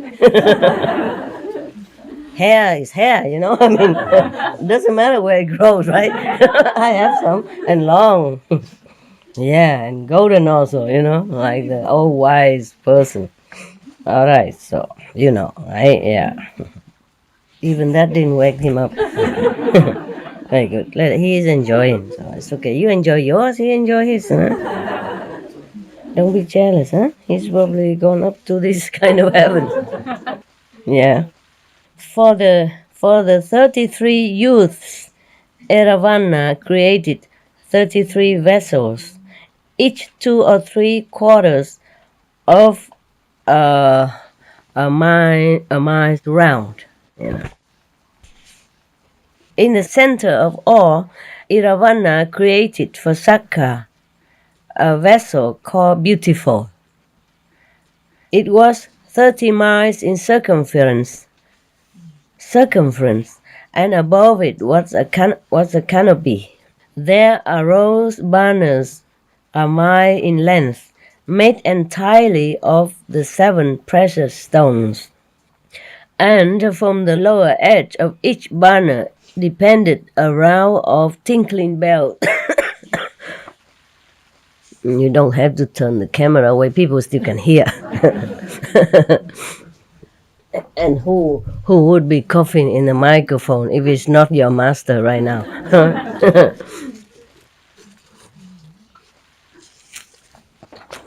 Don't worry, I'm not embarrassed. I'm too old now to be bothered about such things. Yeah.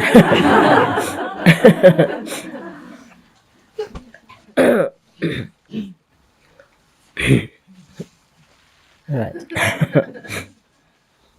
My God, they keep describing such a mouth-watering word, and we sitting here on the floor, getting wet today under the rain canopy, under the canopy of plastic canvas, yeah? And all your thorns have been wet, soaked through. I saw them hanging on the balcony, and it won't dry until maybe 3 days, yeah? If the sun comes out at all, huh? Your shoes are all wet, huh? Oh, it's nothing, really. When I was in the Himalayas, it's more soaked, and my feet were swollen because of the water inside the shoes, and because walking all day in it. And it's like a snow melt water. It's not even this. It was in May, but the weather in Himalayas was still cold. And a lot of snow still there. The army cut through the snow so that the pilgrims could come. But it was like 2 walls, of white wall on both sides, you know? Yeah. Because the snow was still very hard. Yeah. Like ice. Yeah. In some parts, yeah? Okay. A row of tinkling bells, which, when they were shaken by the gentle wind, gave forth sweet music, like the mingled strains of the music of the 5 kinds of instruments, or the singing of the celestial choir. In the center of the pavilion, right? Pavilion in English, right? Pavilion is French, right? A jeweled couch, a mile in length, was prepared for Sakka. There Sakka then reclined in state. Iravana created 33 vessels for the 33 gods. Each vessel bore 7 tusks, elephant tusks, each 50 miles long. Each tusk bore 7 lotus tanks. Each lotus tank bore 7 lotus plants. Each lotus plant bore 7 flowers. Each flower 7 leaves, and on each leaf danced 7 celestial nymphs. Fairies, I guess. Thus on all sides, round about for a space of 50 miles, there were dancing assemblies poised on elephants' tusks. Such was the glory in the enjoyment of which lived Sakra, king of gods. When goodness, the first girl, died, she was also reborn there. And at the same time, there came into existence goodness, the meeting hall of the gods, 900 miles. I didn't cough in my cave, so I thought I'm okay to come. Sorry.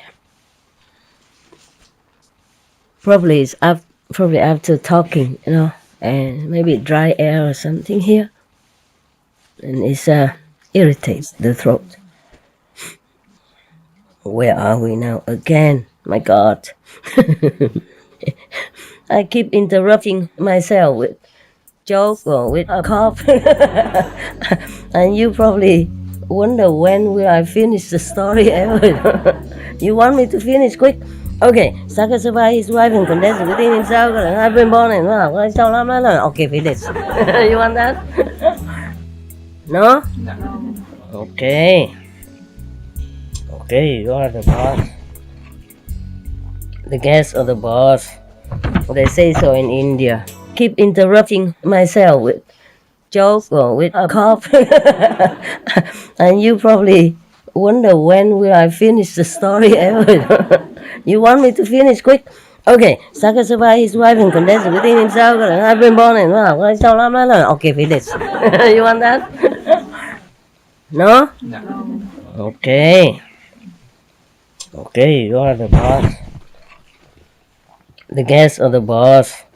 They say so in India. But when I was there, I wasn't treated like the boss.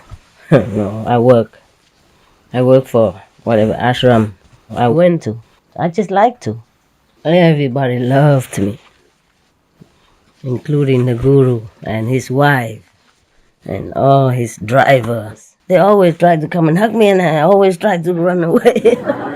Yeah. You don't treat a guest, you don't treat a visitor like a boss if you're wanting to hug her, right? No.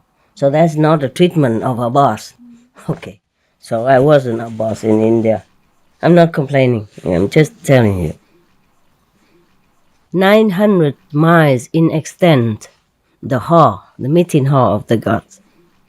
The most charming of all places in that heaven. Here on the 8th day of the month, the Dharma is preached. Probably a master came, or one of the master Dharma body, yeah? Transcendental body. Was in different places. And on the 8th day of the month, the Dharma is preached. Even today, when men behold a charming place, they would say, it is like goodness, the meeting hall of the gods. When Joy died, she also was reborn there. And at the same time, there came into existence a lotus tank called Joy, or because they have such a merit, They were helping with the hall and offering things for the people. So when they're born in heaven, as soon as they were born in heaven, these precious things, halls and lotus ponds and, adorning heaven, just appear together with their rebirth in heaven. The lotus tank called Joy was appearing at the same time. 500 miles in extent. Oh, less than the goodness, nah? Almost half. Yeah. Half of the length of goodness. Maybe goodness was the first one to think about it. Or maybe she offered more, the most essential things. When Thoughtful died, she also was reborn there. And at the same time, there came into existence Thoughtful's creeper grove, 500 miles in extent. There they conducted the gods whose prognostics have appeared, till they are overcome by confusion. But when Well-born died, she was reborn as a crane in a certain mountain cave. She offered nothing, right? Did not even try, even think that she would, possess all this. Because Prince Magha will marry her. He didn't even mention it. He probably didn't even look at her yet. Such is the fate of the selfish people. Do nothing but want the best. Always. Some of your brothers and sisters are also like that.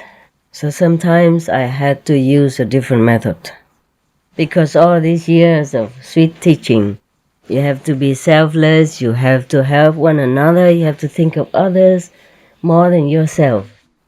Or at least equal to yourself. It didn't work.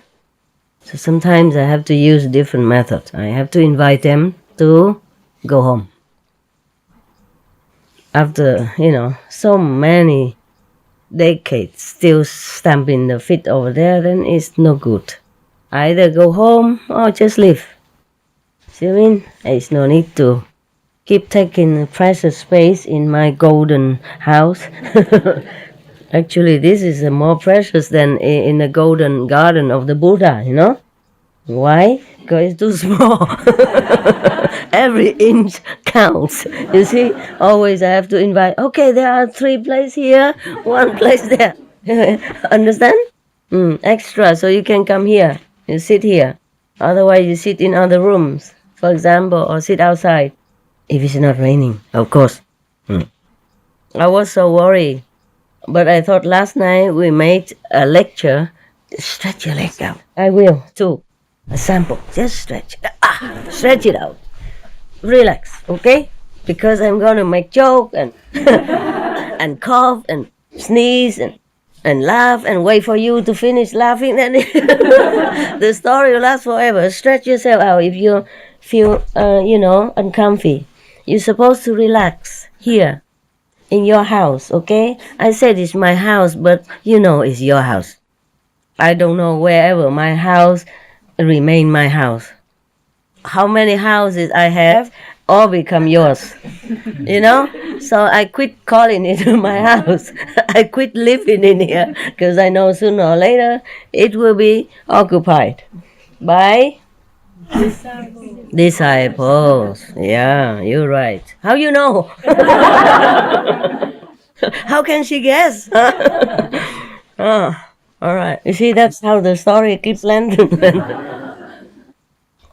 I want to finish, but then it would be too boring, huh? You can read it yourself. Why should I read it for you? You see what I mean? But you are so spoiled rotten. Everything master does, yeah? Spoon feeding you with all these teachings. You could read it yourself. At least the Buddhist people know all this, or can read it, Can research on internet and read it themselves. But no. I'll come here waiting for master. Master can read everything also. Yeah, not just do everything, but can read everything. Like they are illiterate or something, Yeah. There are all kinds of languages translated into all kinds of languages. English, Vietnamese, Chinese, Korean, etc., etc. This Buddhist society translating people, they're very diligent in spreading the Dharma in this modern digital age. And we laud them. We thank them also. Because if I pick up another Vietnamese sutra and translate again, then I think I retire. All right, so the girl who offered nothing but was dreaming to take over everything, then she was reborn as a crane in a certain mountain cave on earth, ne? Very good already. At least she did not go to hell. Sakka surveyed his wives and considered within himself, goodness has been reborn here, and likewise joy and thoughtful. Triggers. Now, where has well-born been reborn? He knew all of them. Perceiving that she had been reborn as a crane in a mountain cave, he thought to himself, because she did no work of merit, the foolish girl has been reborn as an animal. It is my duty to have her perform some work of merit and bring her here. So saying, he laid aside his proper form, and assuming a disguise, he went to her and asked, "What are you doing here?" And the crane answered, "But master, who are you?" Master is just the polite form that people address each other at that time. Okay? Yeah. But nowadays, people even question you, why you call me master? They don't do nothing to each other and they call each other master. I'm doing some hard work. Yeah, at least I teach you some word or two, one word or two, right? Else you cannot be called master. Yeah, I don't care. Mostly I address myself to the Vietnamese as chị hai. Yeah? Chị hai means the second sister, not even first sister. Or sometimes chị cả. It depends. Yeah. Meaning the firstborn. That's all. But I say the same to the Taiwanese, no? Some of you know, right? Yeah, when I talk to them, sometimes I say 师父 because I keep calling 师父, 师父, and I also, record it and I just like play it out. Yeah, forgot. But I don't care what name. What's the name?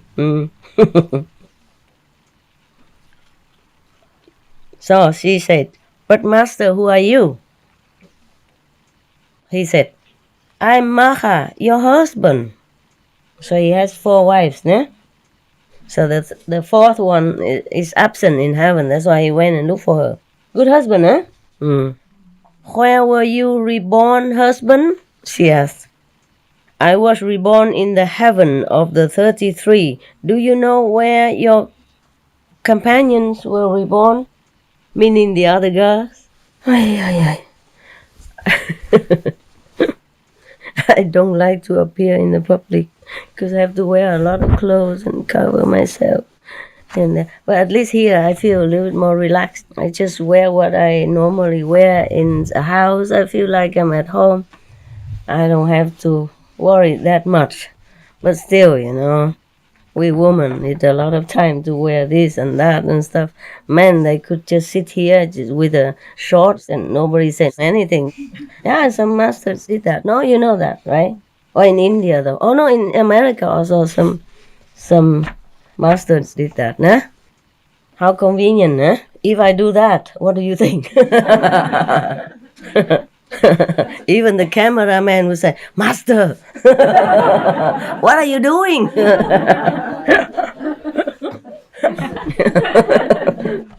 There was a film, a French film, I think. I don't remember a French film or not. The title says, "My wife is an actress," So in one of the films, the director or the script and the director demanded that the main character woman has to strip.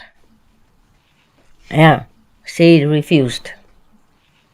After they keep etching, she said, "If all the staff go without clothes while doing filming, working, whatever around here, then I'll do it."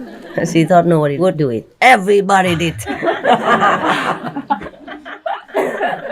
But it's not like nudist theme or anything. They cover, like a woman would wear her, these kind of bag. What you call that? Huh? The bag that you wear on the waist. You put your money, ID card, and all that. Huh? There's a special name for that bag. I also have it sometimes. Like a belt, but there's a bag in the front. Huh? A pouch. Yeah, she's wearing in the front like that.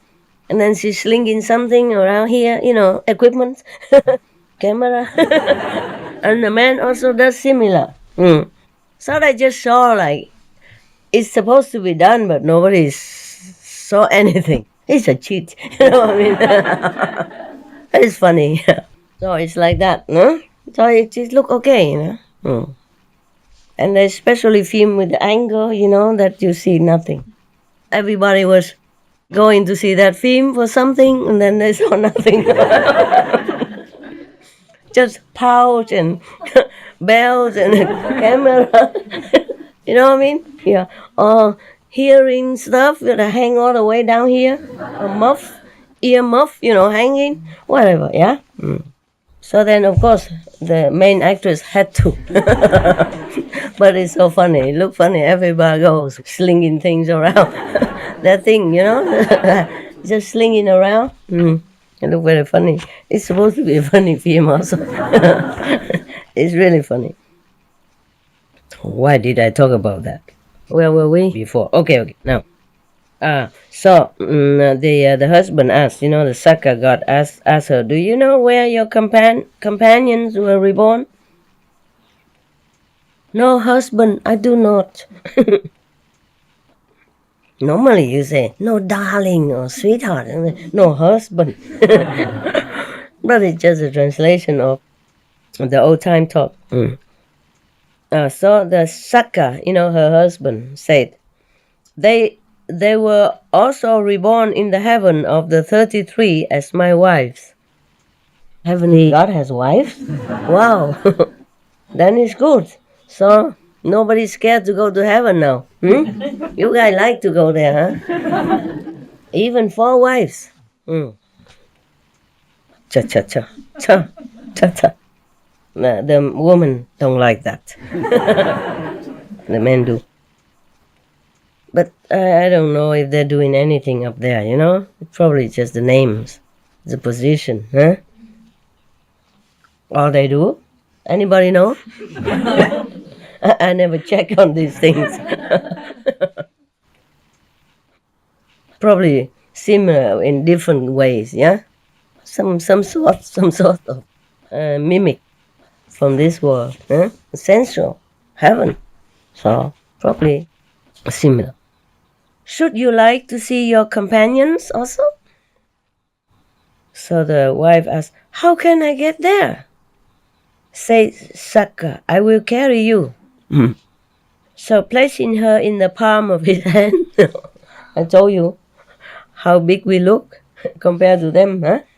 He carried her to the realm of the gods and set her free on the bank of the lotus tank named Joy. Then he said to the other 3, should you like to see your companion well-born? Sir, or Sire, where is she? Sire is a more respectful address for the king, Sir is for common positions or high position even, or even a low, normal person when you want to respectfully address him.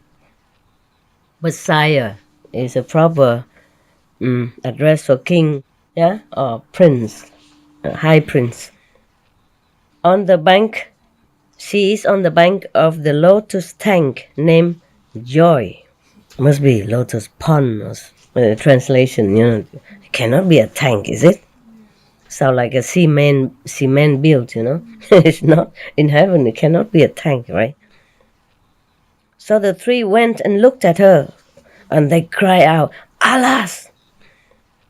See what has been the result of the noble woman spending her life in just, adorning herself. Look now at her beak. Look at her feet. Look at her legs. She presents a beautiful appearance indeed. Thus they ridicule her, sarcastic. Yeah. Having done so, they departed. So left her standing there. Yeah, wives, they normally would never like each other anyway, so there's no surprise, right? Sakra went once more to her and said, did you see your companions? Yes, replied Wellborn, I saw them. They ridiculed me, and then they went away. Take me back again. So Sakra took her back again, set her free in the water, and then asked her, "Did you see their celestial glory?" "Yes, sire, I did."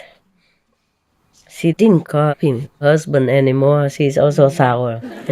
"Yes, sire, I did." "You also should employ such means as will enable you to obtain rebirth there, like them." "Sire, what shall I do?" "Okay, if I admonish you,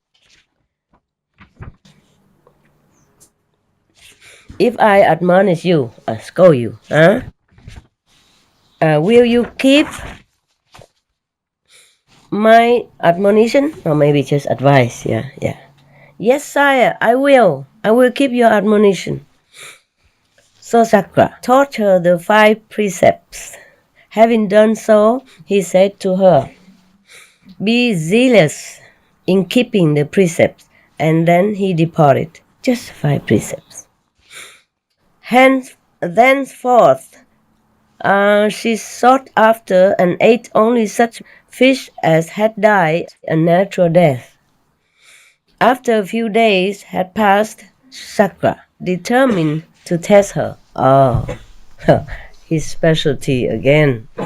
He always tests the people who practice, who want to go to heaven or who want to become Buddha. He will come and test them. There you go. Don't copy me, huh? Copy everything else except my cough. So he went, and taking the form of a fish, lay down on the surface of the sand, pretending to be dead.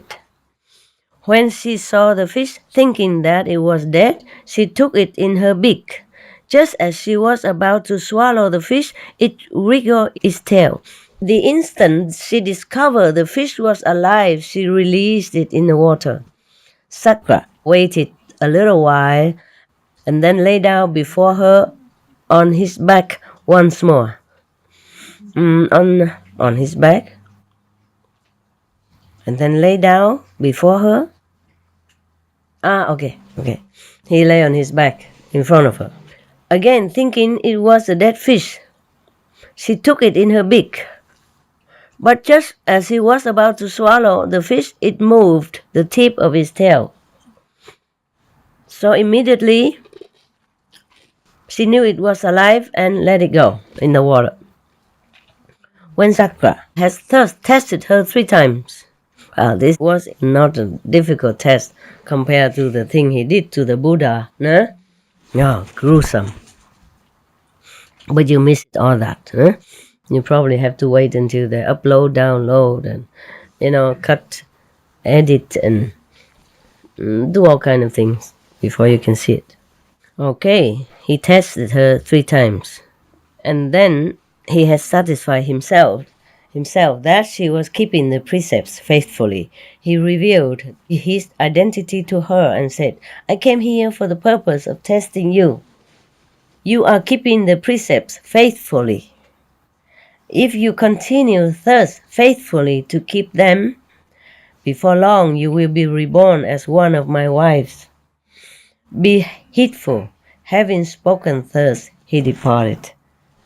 So, this is true love, huh? It lasts long. It lasts from earth to heaven as well. Yeah? But the love that we profess sometimes to each other here on earth as couples, sometimes it won't last. Because we go separate ways afterward if we don't look in the same direction, if we don't do the same good deeds. Then no matter how deep the love you think you have for your partner, it won't be deep enough. Yeah. That's why sometimes the husband or the wife tries to hinder his or her life partner in the spiritual practice. They don't know they're doing wrong to themselves. If they really love to have his wife, her husband forever, then they should help in that. So the husband or wife goes up very high, and they also will go up high together, and they stay longer together, even in heaven. See, you still can stay together, husband and wife, né? Yeah. Even maybe they don't have any of the bodily sensual pleasure anymore like we do here, but they have company. They have each other's company. And most of the practitioners prefer that also. Eh? Besides, after marrying for many years, you're just like friends. That's what they have in heaven. Friendship. Being a sakra, he could have any wife he wants. Yeah, he doesn't have to come back for his wife like this, the rotten one. Yeah, he could just pick up any human even, or any astral beauty, and use his power like this to bring her up in no time. You can adopt. If you are like in the second heaven, and you want to extend your family, and you can gather all your friends all together, make a circle, and, using your power and extending the light and making it like a ladder. And then you pick up that person to come up to you. And she has to be clear and clean, purified for a little while, and then, hopla, together. Yeah, like a family. And that's how they adopt in heaven. If the person is not meritorious enough, don't have enough good deeds, they can use this way, many powerful lights together, and then pick that person up. It's like we adopt a new family member here on earth, Yeah. Even a poor child, for example, born in a very poor family, without parents anymore, and lives in an orphanage, but rich, powerful parents can come there, and legalize him and lift his status into the son of a powerful and rich family. Similar like that, okay? It is legal in heaven to adopt, yes. Therefore, maybe if you befriend somebody who is initiated, who is highly developed spiritually, then even though you are not very highly developed spiritually, that person will lift you up also. Can. See what I mean? Yeah. No problem. So cool. Good system. Yeah, if we can adopt here, why not there, But you cannot adopt from so many levels. Maybe the neighboring level. Like if you're second level, you can adopt astral level. Okay? If you want to. But that person must have some merit at least. Yeah, a little bit. Yeah. To be nearer to the level of the second. Yeah? Then it's easier to adopt. Otherwise, that person has to do a little merit or do something to have an excuse to go. You see what I mean? Yeah. All right. That's like that. Why are you crying, love? Just touched or happy? Touched by what, the husband? Yeah. The love? Yeah.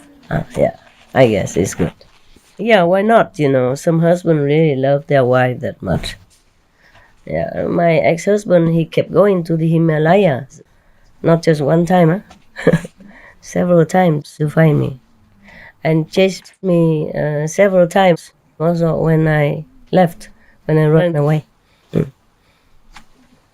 Before or after marriage, yeah. Even on the planet they do that, so why not a God from heaven who could... Why couldn't a God in heaven have such love? See what I mean? Lasting love, yeah. Be heedful, be attentive, be careful with the practice. I guess he didn't just teach her the 5 precepts, probably told her a lot more moral stuff, Try to do good deeds, like don't eat the fish. Don't eat the live fish. Wow, my God. Truly, karma really exists. And sometimes in this lifetime, you have to pay right away. Even my dog, Happy, she used to chase and eat the live gecko and some insects when she first came into my adopted house. And sometimes you could still see the wagging tail of the gecko in her mouth. I said, spit it out right now. Now! and I held her throat and, shook her head as I spit it out. Ow, ow, ow. And then And the gecko, whoa, run for his life. I say, run far. When you see this girl again, don't ever go near. Don't, just run as far as you can. Because I can't guarantee next time she will let you off if I'm not there. Yeah. And I don't ever see geckos run around anymore in my yard after that. Probably they understood. Or the one who survived, the audio went all over and, printed on a newspaper. Don't go near that. The one with the round curling tail looks very friendly, but she is not. She is not friendly. She is your death sentence. Watch it. Her name is Happy. Okay. But she did it again and again. I always had to watch her, and then sometimes she did, I don't know, see? So from all the dogs that I adopted, she has suffered the most. Understand? She suffers still now. She suffers cancer. Of course, I have medicine and all that for her still, but she still had to suffer, a different part of her body. Sometimes she just broke out or something, or she fell down or something beat her, always having something on her body. Always some bump here, some sore there, some bleeding here and there all the time. I'm very busy with her, very busy. That's why if she passes, that's why you see her wearing a sock sometimes, because she's wounded there. And if we don't put the sock on, she will keep licking it, and then it keeps opening the wound again. And sometimes she has to wear this belt collar for many weeks, and it's like breaking my heart, And she's constantly, ever since she became older, the karma caught up with her, and she's constantly suffering. The medicine keeps her alive and well, of course, but it's not like before, not like the way she had it before, not like when she was younger. And even we went to different doctors. They said, oh, she's too old, just, why bother? But we did not give up on her. You see, we went to different doctors, and Italian doctors, they're very kind, very, very kind. Even so kind that they told us to, because she was sick, so she couldn't digest well. And she loved to eat those vegan shrimps. Yeah. And when she sees it, she jump on it, eat. You can give her 3 kilos, she eat them all. Oh, so the doctor said, not too much, even though she cannot eat too much. Now she has to even slim down. The girl who loves to eat a lot now has to eat very little. What a suffering for her and for me. The one like to give a lot also now cannot give a lot. And the one who likes to eat a lot now also cannot. Both of us suffer together, And the doctor even told us to chop very fine, chop small, those vegan shrimp or vegan fishes, for her as a snacks. And other food when cooking for her as well. But she's so sick like that, still picky. Don't eat the vegan dog food, just eat the cooked food. Noodles, rice, of course, vegan protein and, mix and some vegetable and fruit, or fruit one side. She could eat the whole melon if you give her. After a meal already, understand? So we have to ration it, have to weigh the food even. The doctor say how much per day. It's terrible for me to watch. You know how I love to give everything, and now she cannot eat much. So the karma really caught up with her so bad. Yeah, they say even the doctor was so kind. She's lucky, If it's in another family, sometimes they just put her to sleep. Many families do that because they listen to the doctor. They say, oh, what for? She's old now. And if she has cancer, she's suffering. Don't bother, just, end her suffering and your suffering. And it's so easy to hear. And then just one injection, gone. You understand? Just like that. But we didn't give up on her, If it's your family member, you will go to the end of the world to find a remedy until you cannot find anymore. Yeah? You will turn heaven and earth upside down to find something to save your family member, no? If you love somebody, you do that. So she's still alive. The doctor says normally she would die in 6 months. Oh, it's more than a year already. Still wagging tail and wanting food. Give me. Yeah. She's very skinny now. Very skinny. You can see her stomach very thin now. Before, when she walked, the fat on both sides was flapping like wings. I used to call her gorditita in Spanish. Yeah, gordita, but she's small, so I say gorditita, just to mild her up a little bit. Gordita means fat, so I call her gorditita. Because when she lie down, the fat on both sides flap out like an extra blanket. And when she runs, it runs with her. Yeah, it's like an angel's wings. Yeah. And now she's so skinny, so very small and very, very slim. It's terrible for me to watch. I keep always asking the doctor, can she eat more now? Not yet. Okay, let's go back to India. In heaven. We stay on earth long enough. Stay even in the dog kingdom. Now we go up. He said to her, for the purpose, of testing you, you continue this way, then you will be reborn in heaven, and we will be reunited again. Yeah, husband and wife. Be heedful. Take care. Yeah, take care of what he told her. Listen to what he told her. Having spoken thus, he departed, went back to heaven. Thenceforth, he used for food either fish that had died. Oh, this already done. Sorry. Oh, either had died a natural death or none at all. Even if she didn't find any fish that already died naturally, then she ate nothing. Truly keeping the precepts very well. Because like cranes or flamingos, they eat just fish, Yeah. So she cannot eat anything else, nothing else around there to eat. After only a few days had passed, she shriveled up and died.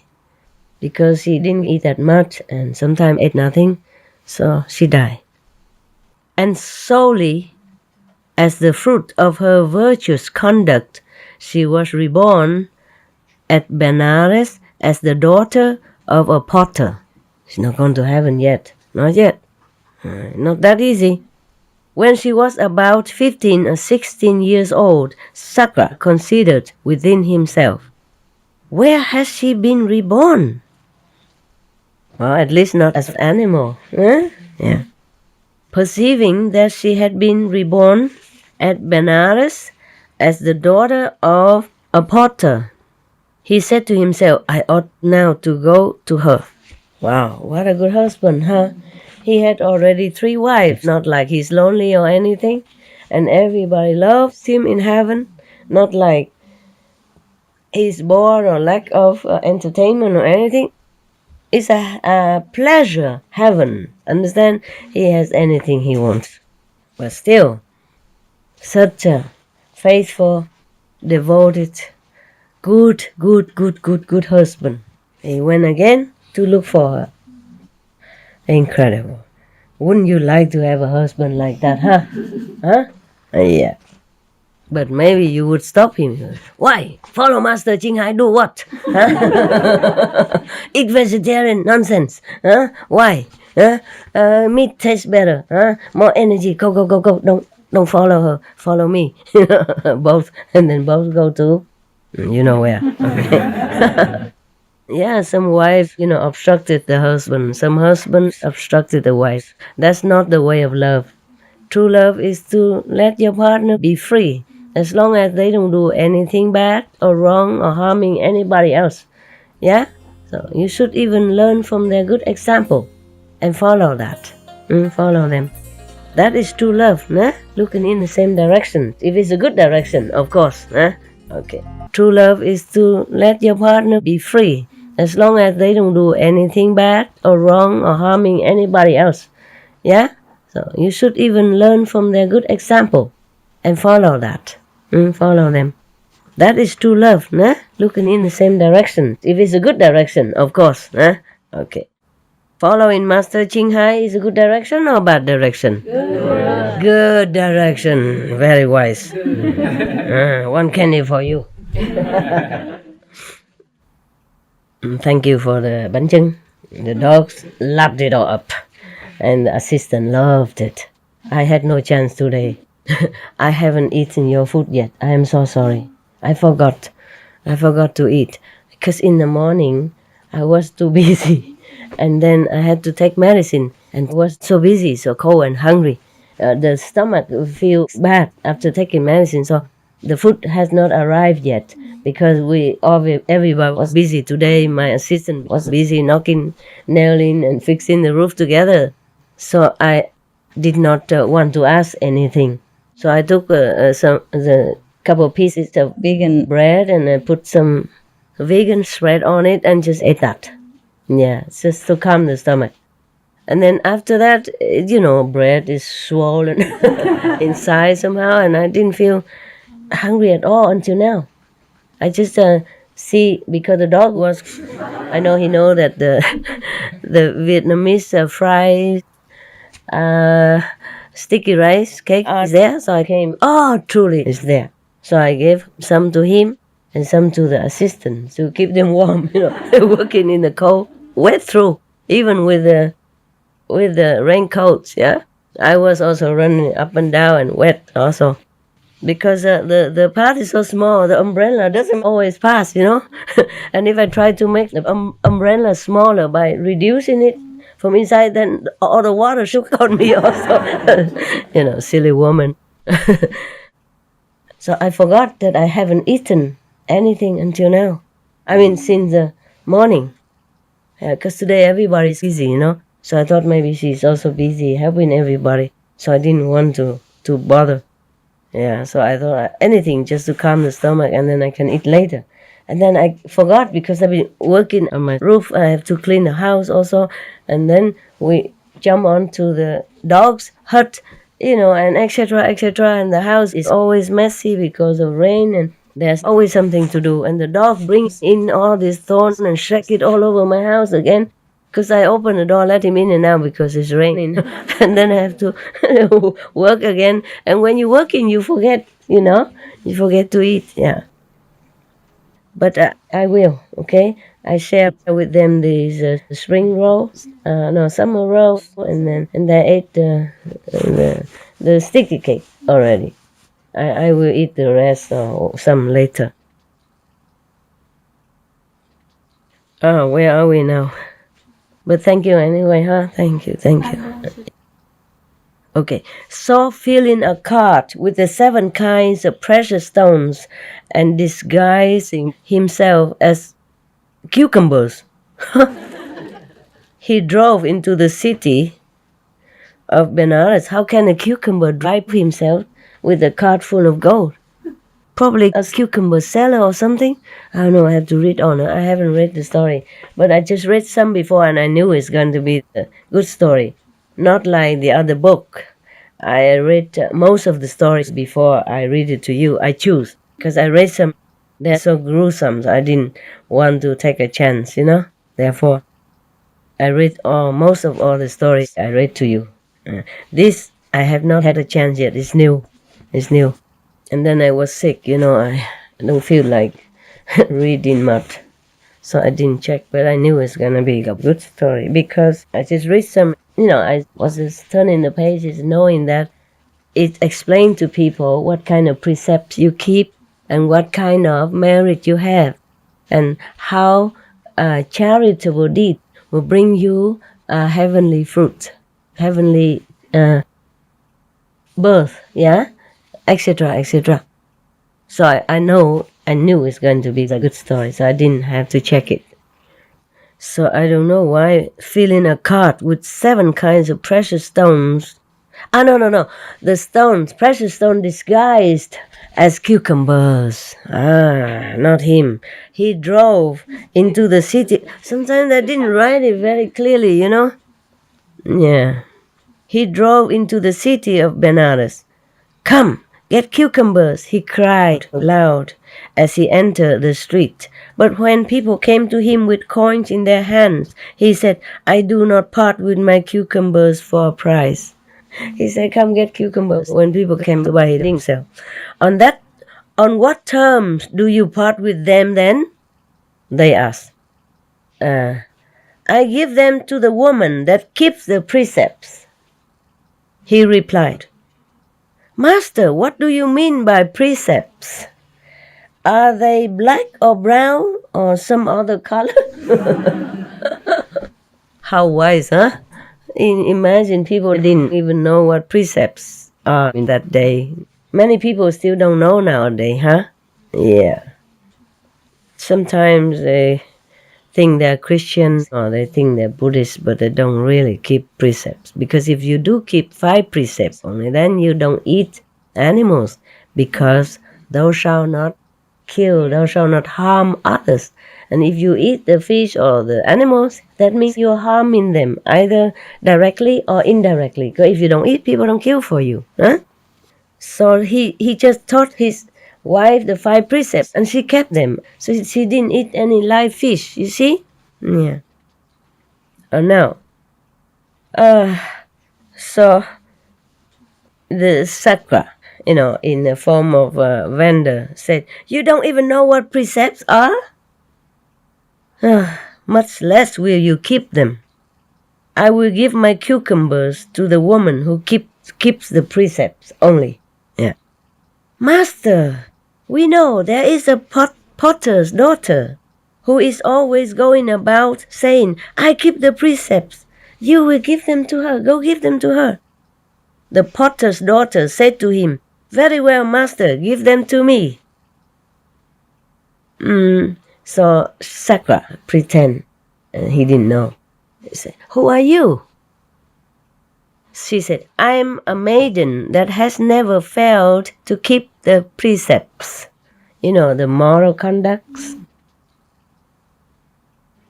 Sakra said, for you alone have I brought these. And driving his cart to her house, he presented to her in the guise of cucumbers, celestial treasures, which could not be taken away by others. And making his identity known to her now, he said, here is wealth sufficient for you to live on. Rich husband and loving husband. Keep the 5 precepts unbroken. Continue, please. He said that, and then he departed. Is it really unconditional love, ne? Not that like he liked to linger there to, because he needed her, or stay around with her because he's lonely, or he really needed her, anything. He just wanted to help her and to save her, from a miserable existence. Okay. At the end of her existence as a potter's daughter, she was reborn in the world of the Asuras as the daughter of Vipasiti, king of Asuras. It's already promoted, upgraded, but still far away from her husband's kingdom yet. God. Miserable lot.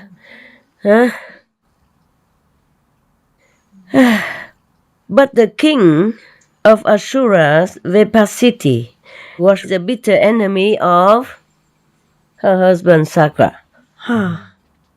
Since she had kept the precepts in the 2 successive existences, she was fair of form, beautiful.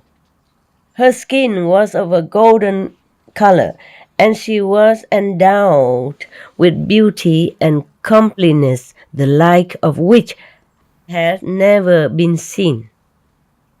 Vipasiti, king of Asuras, said to all the Asura princes who sought her in marriage, you are not fit to marry my daughter. He said to all of them. Yeah, typical father, no? Yeah.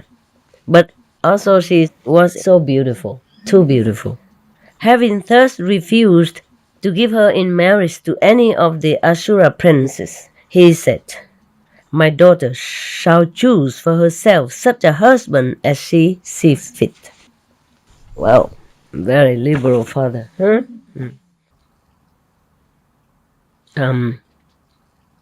Chamomile? Yeah.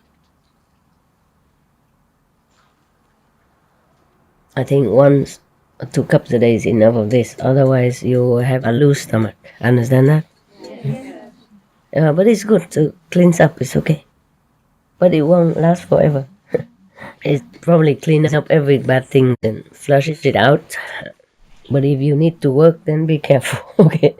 You can't leave your computer every 5 minutes and say, "Boss, I'm sorry.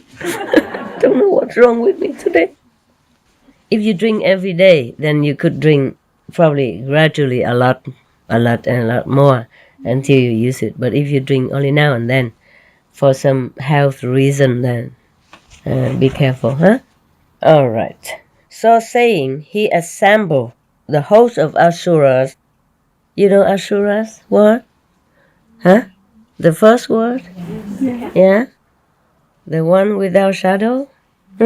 Understand? That one. That's a beautiful word. Beautiful word. Looks similar to ours, but so bright, so radiant, so beautiful, so wonderful, so enchanting, so charming, so bewitching, so seductive that you never wanted to leave that world. If you happen to go there, if no master, you will not know. You will just want to stay there forever, and you think that is heaven, utmost heaven, and you never think of leaving it. But if you go there, if you have the penchant to like it, the master will blindfold you and drag you up. Go, go, go, go. This is not a place for you because it's too beautiful. Shining, with light and music and anything you want just appear immediately.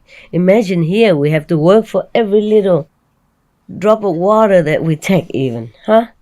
Over there, everything is delicious, everything is good, and you don't even have to do anything for it. Stretch your legs out, love. Stretch it out before you die. Look at me, I also have to stretch it out, huh? It's a cold weather and damp in the air, and your bones telling you that you have them. You have bones. So, take care of your joints. Just stretch it out, okay? Or do some shaky thing like this. All right. I think that's why the Tibetan monks they always moving, swaying their bodies, sideways to keep them not numb, no? Because in some festivals they have to read a big sutra. Imagine you couldn't read anymore, or cannot walk out anymore after. Long hours of reciting, then it's bad. Okay, yeah, do that. Now do it with your legs then, huh? So he assembled the host of Asuras and placing a garland of flowers in the hand of his daughter, he said to her, "Choose for yourself a husband who suits you." At that moment, Sakra looked to see where she had been reborn. Lucky he looked quick enough, no? Just a few more seconds, she'd be taken. Perceiving what was taking place, he assumed the form of an old Asura, and went and stood in the outer circle of the assembled company. The daughter of Vipasiti looked this way and that way, suddenly, because in the previous state of existence she had lived with Sakra. She was overwhelmed as by a mighty torrent by the power of the love for him, which sprang up within her.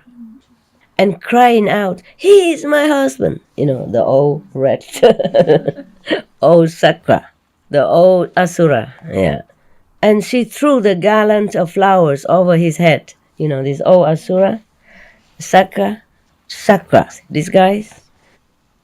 Said the Asuras together, "For a long time our king has been unable to find a husband suitable for his daughter. Now, However, he has found one. This fellow is old enough to be his daughter's grandfather. Sarcastic, old enough to be her grandfather. And they departed, hanging their heads with shame. Yeah, lost it all to an old man. Yeah, some people like old woman, old man. Yeah, that's why sometimes young men marry older woman. Sometimes older men marry young woman. But it's more often the latter than the first, right? We women, after 4, 5, 60, we don't feel like marrying anymore. But men, they still like. Just put a denture on and go on. Sakra took her by the hand, cried out, "I am Sakra," and flew up into the air. The Asuras exclaimed, "We have been fooled by old Sakra," and started up in pursuit, chasing him. Matali, the charioteer, brought up the chariot called Chariot of Victory and stopped by the way. Thereupon Sakra assisted his bride to mount and set out for the city of the gods. Now, when they reached the forest of silk cotton trees, the Garuda fledglings, hearing the sound of the chariot and fearing they would be crushed to death, cried out. When Sakra heard their cries, he asked Matali, "What are they that are crying?" Even the god doesn't know everything. The god of the gods. So you can see, it's a lower heaven, huh? Yeah. The 5th level heavens know everything, of course. Huh? The higher they go, the more knowledge of everything. Even mundane knowledge. Yeah, they know everything.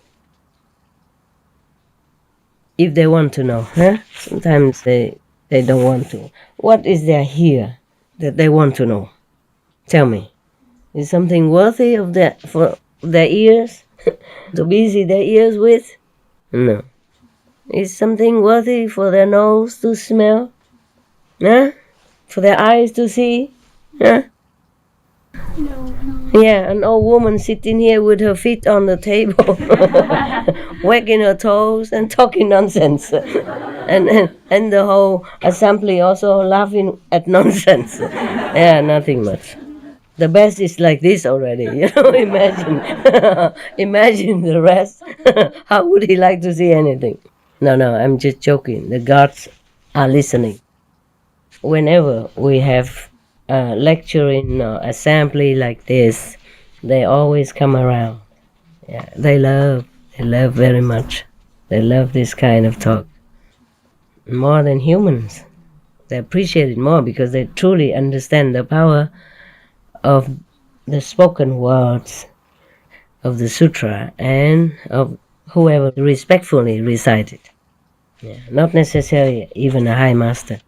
They like it because it makes them feel elated, happy, and extends their merit so that they can live even longer in heaven. They can stay as a god longer. So that the flowers on their heads will not wither so quickly. They won't die that quick. Yeah? And they have more power, more youth, more vigor, more happiness. Whenever we have lecturing or assemblies like this, they always come around. Yeah, they love very much. They love this kind of talk. More than humans. They appreciate it more because they truly understand the power of the spoken words of the sutra and of whoever respectfully recite it. Yeah, not necessarily even a high master. They like it because it makes them feel elated, happy, and extends their merit so that they can live even longer in heaven. They can stay as a god longer. So that the flowers on their heads will not wither so quickly. They won't die that quick. Yeah? And they have more power, more youth, more vigor, more happiness. Not because of that, but they respect the holy words of the ancient masters or present masters. Yeah. That's why sometimes you saw our whole place is radiant with golden light, bright rainbow light, because the gods, they throw in light, they throw in flowers in the form of what we see as light, just to make offering. Yeah. Sometimes they have music. So sometimes in such assembly or after this discourse, you hear your inner sound becomes louder. Yeah, because of their blessing. They're joyful. Their joy that infuses the atmosphere with more energetic power and happiness. Understand? More concentration for you, so that you can hear better, even if you are deaf. I mean, spiritually deaf. So the Matali, his driver, said, they are Garuda birds, sire. Why are they crying? Sire, they cry because they hear the sound of the chariot and they fear that they will be crushed to death. Couldn't they fly away? So the Sakra god said to his driver, oh, we should be careful so that such a numerous host will not perish, or be crushed by the impact of the chariot. Oh, I guess they couldn't fly quickly enough because the chariot is faster than them. Number one. Number two, the chariot, you know how many, tens or 50 miles long in length and etc. And then imagine how big it is. It's probably fill up the sky if they came here, if we can see it. Yeah, but they will make it smaller if the space is smaller. But the thing is, in heaven they just keep as is. And if the flock of birds is nearby there, they're probably too fast to try to avoid it. So let not so numerous a host perish, crushed by the impact of the chariot because of me alone, he said. Sakra, cause the chariot to turn back. U-turn. Thereupon, Matali gave the sign with the lash to the 1,000 singed horses, heavenly horses, and caused the chariot to turn back. When the Asuras saw that the chariot had turned back abruptly, they said, O Sakra started out in flight from the city of the Asuras, but has just caused his chariot to turn back. Doubtless he has received reinforcements. So the Asura was frightened, thinking that he was having backup coming, because he suddenly abruptly turned, It's not likely why anyone would do that. When he was fleeing from the enemies, why suddenly he abruptly turned back? So it shows that this Sakra god is very merciful. There are different kinds of Sakra gods. Yeah, they have the same merit. They might inherit the same throne, but they might not always have the same character or loving kindness like this one. So, for the sake of the birds in heaven, he abruptly turned his chariot like that, knowing that he will face the enemy, who is in hot pursuit at his heels. Understand? And because of that courage, selfless sacrifice, the Asura was certainly scared, because nobody would do that. In Asura's thinking, they only know fighting, grabbing, seizing, possessing, competing, but never know of this selfless sacrifice and love for others. So they thought, he must be having a reinforcement of power. Therefore, he turned back and, he's going to kill us or stuff like that, or beat us up. So they were very frightened, or turned back their tails and went back to their own house in the Asura's world. They went back, entered the city of the Asuras by the same road by which they had come out, and never more lifted up their heads, running so fast. Sakra bore the Asura maiden well born to the city of the gods, and installed her there as the chief of 25 million celestial nymphs. Very high up rate. but only because she was his wife. There is a connection, and she had been good. She had really been good, trying hard to earn this place. And also because her husband was a big shot. Yeah, powerful, rich and powerful. One day Wellborn asked Sakra for a boon, means a wish fulfilled, saying, "Great king, in this world of the gods, I have neither mother, nor father, nor brother, nor sister." Oh, in heaven you still need all that? Because she was lifted up by him. You see, therefore, it's not the real realization of goodness.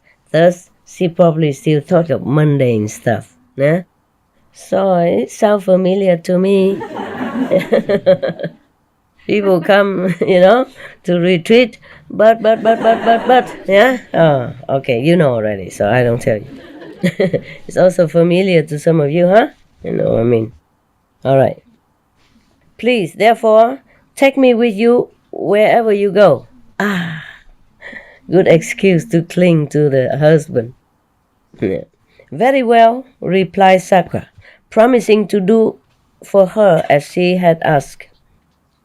Thenceforth, when the tree that is called Pied Trumpet Flower blooms, the Asuras cry out, "Now is the time when our heavenly coral tree blooms," and straightway they sally forth to attack Sakra.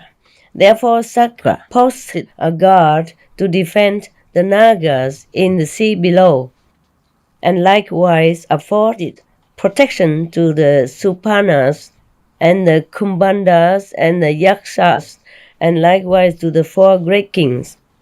And overall, for the purpose of averting disaster, he placed before the gates of the city of the gods images of Indra bearing the thunderbolt in his hands, the statues of Indra. When the Asuras, after defeating the Nagas and other supernatural beings, approach the city of the gods and see the images of Indra, they cry out, Indra, powerful god, they cry out, "Sakra has made a sally." A sally, I don't know what that is. Statues, I guess. And flee away. Just an image of Indra is enough to frighten all these Asuras because he is powerful. So powerful. This is end of the story of the past. Not yet. There's a few more words. Thus, Mahali, Prince Magha adopted the way of heedfulness, means one-pointedness, concentration, one-pointed contemplation, Because he was so heedful, he obtained such sovereignty, so exalted, and came to rule over the 2 worlds of the gods. Heedfulness is praised by the Buddhas and by others likewise, for it is through heedfulness that all attain the higher attainments, both those that are worldly and those that transcend all worlds. So saying, he pronounced the following stanza. Oh God, I hope this is not a continuation. I don't think so. He heard. Buddha recited 4 stanzas. A stanza. Heedfulness is always praised. Heedlessness is ever blamed. By heedfulness did Magha go to the lordship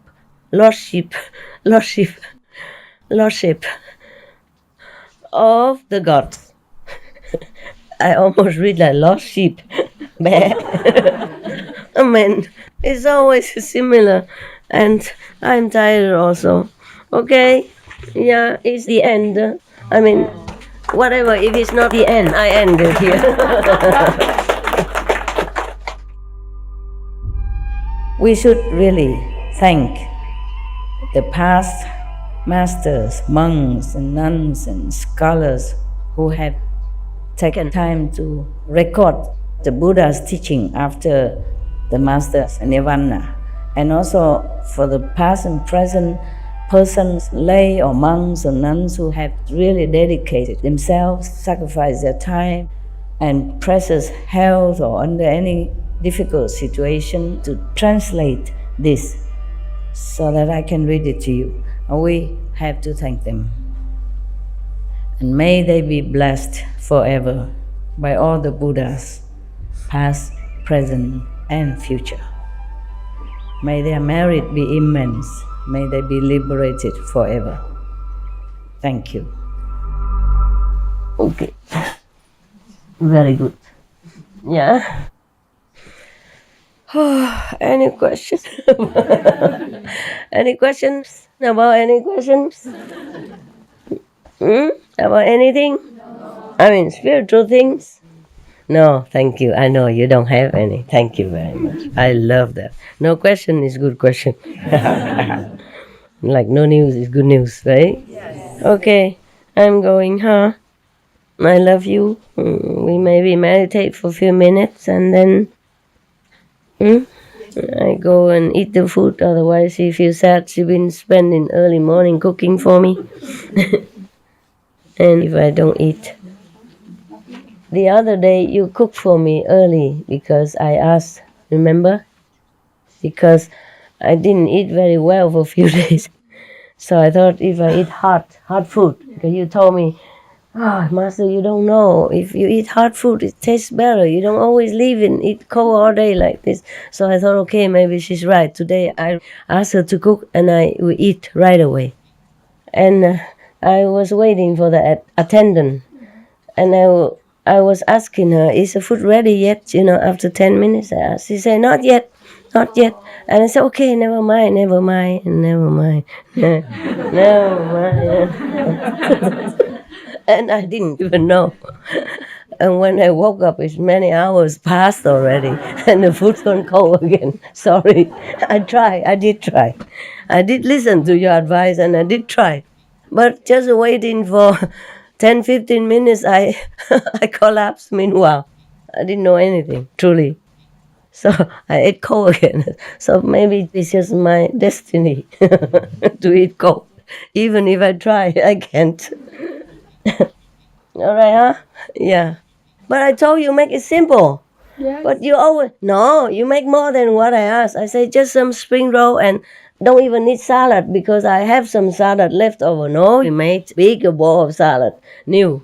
Of course, she's kind. She think, why Master have to eat old and maybe rotten here and there.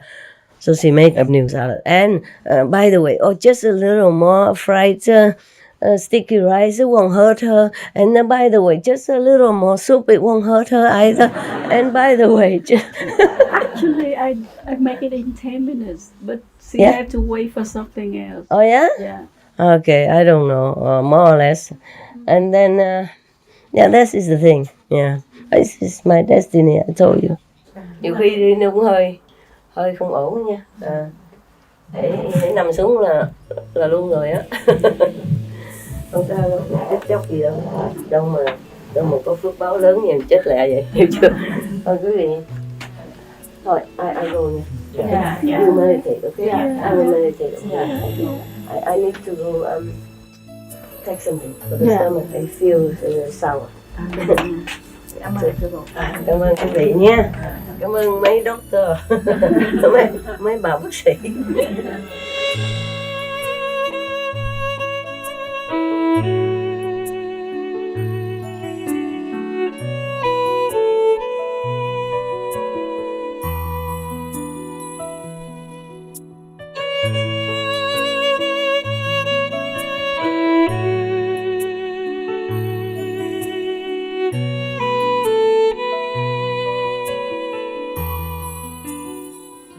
Our programs offer many languages. Please visit suprememastertv.com/schedule and suprememastertv.com/BMD.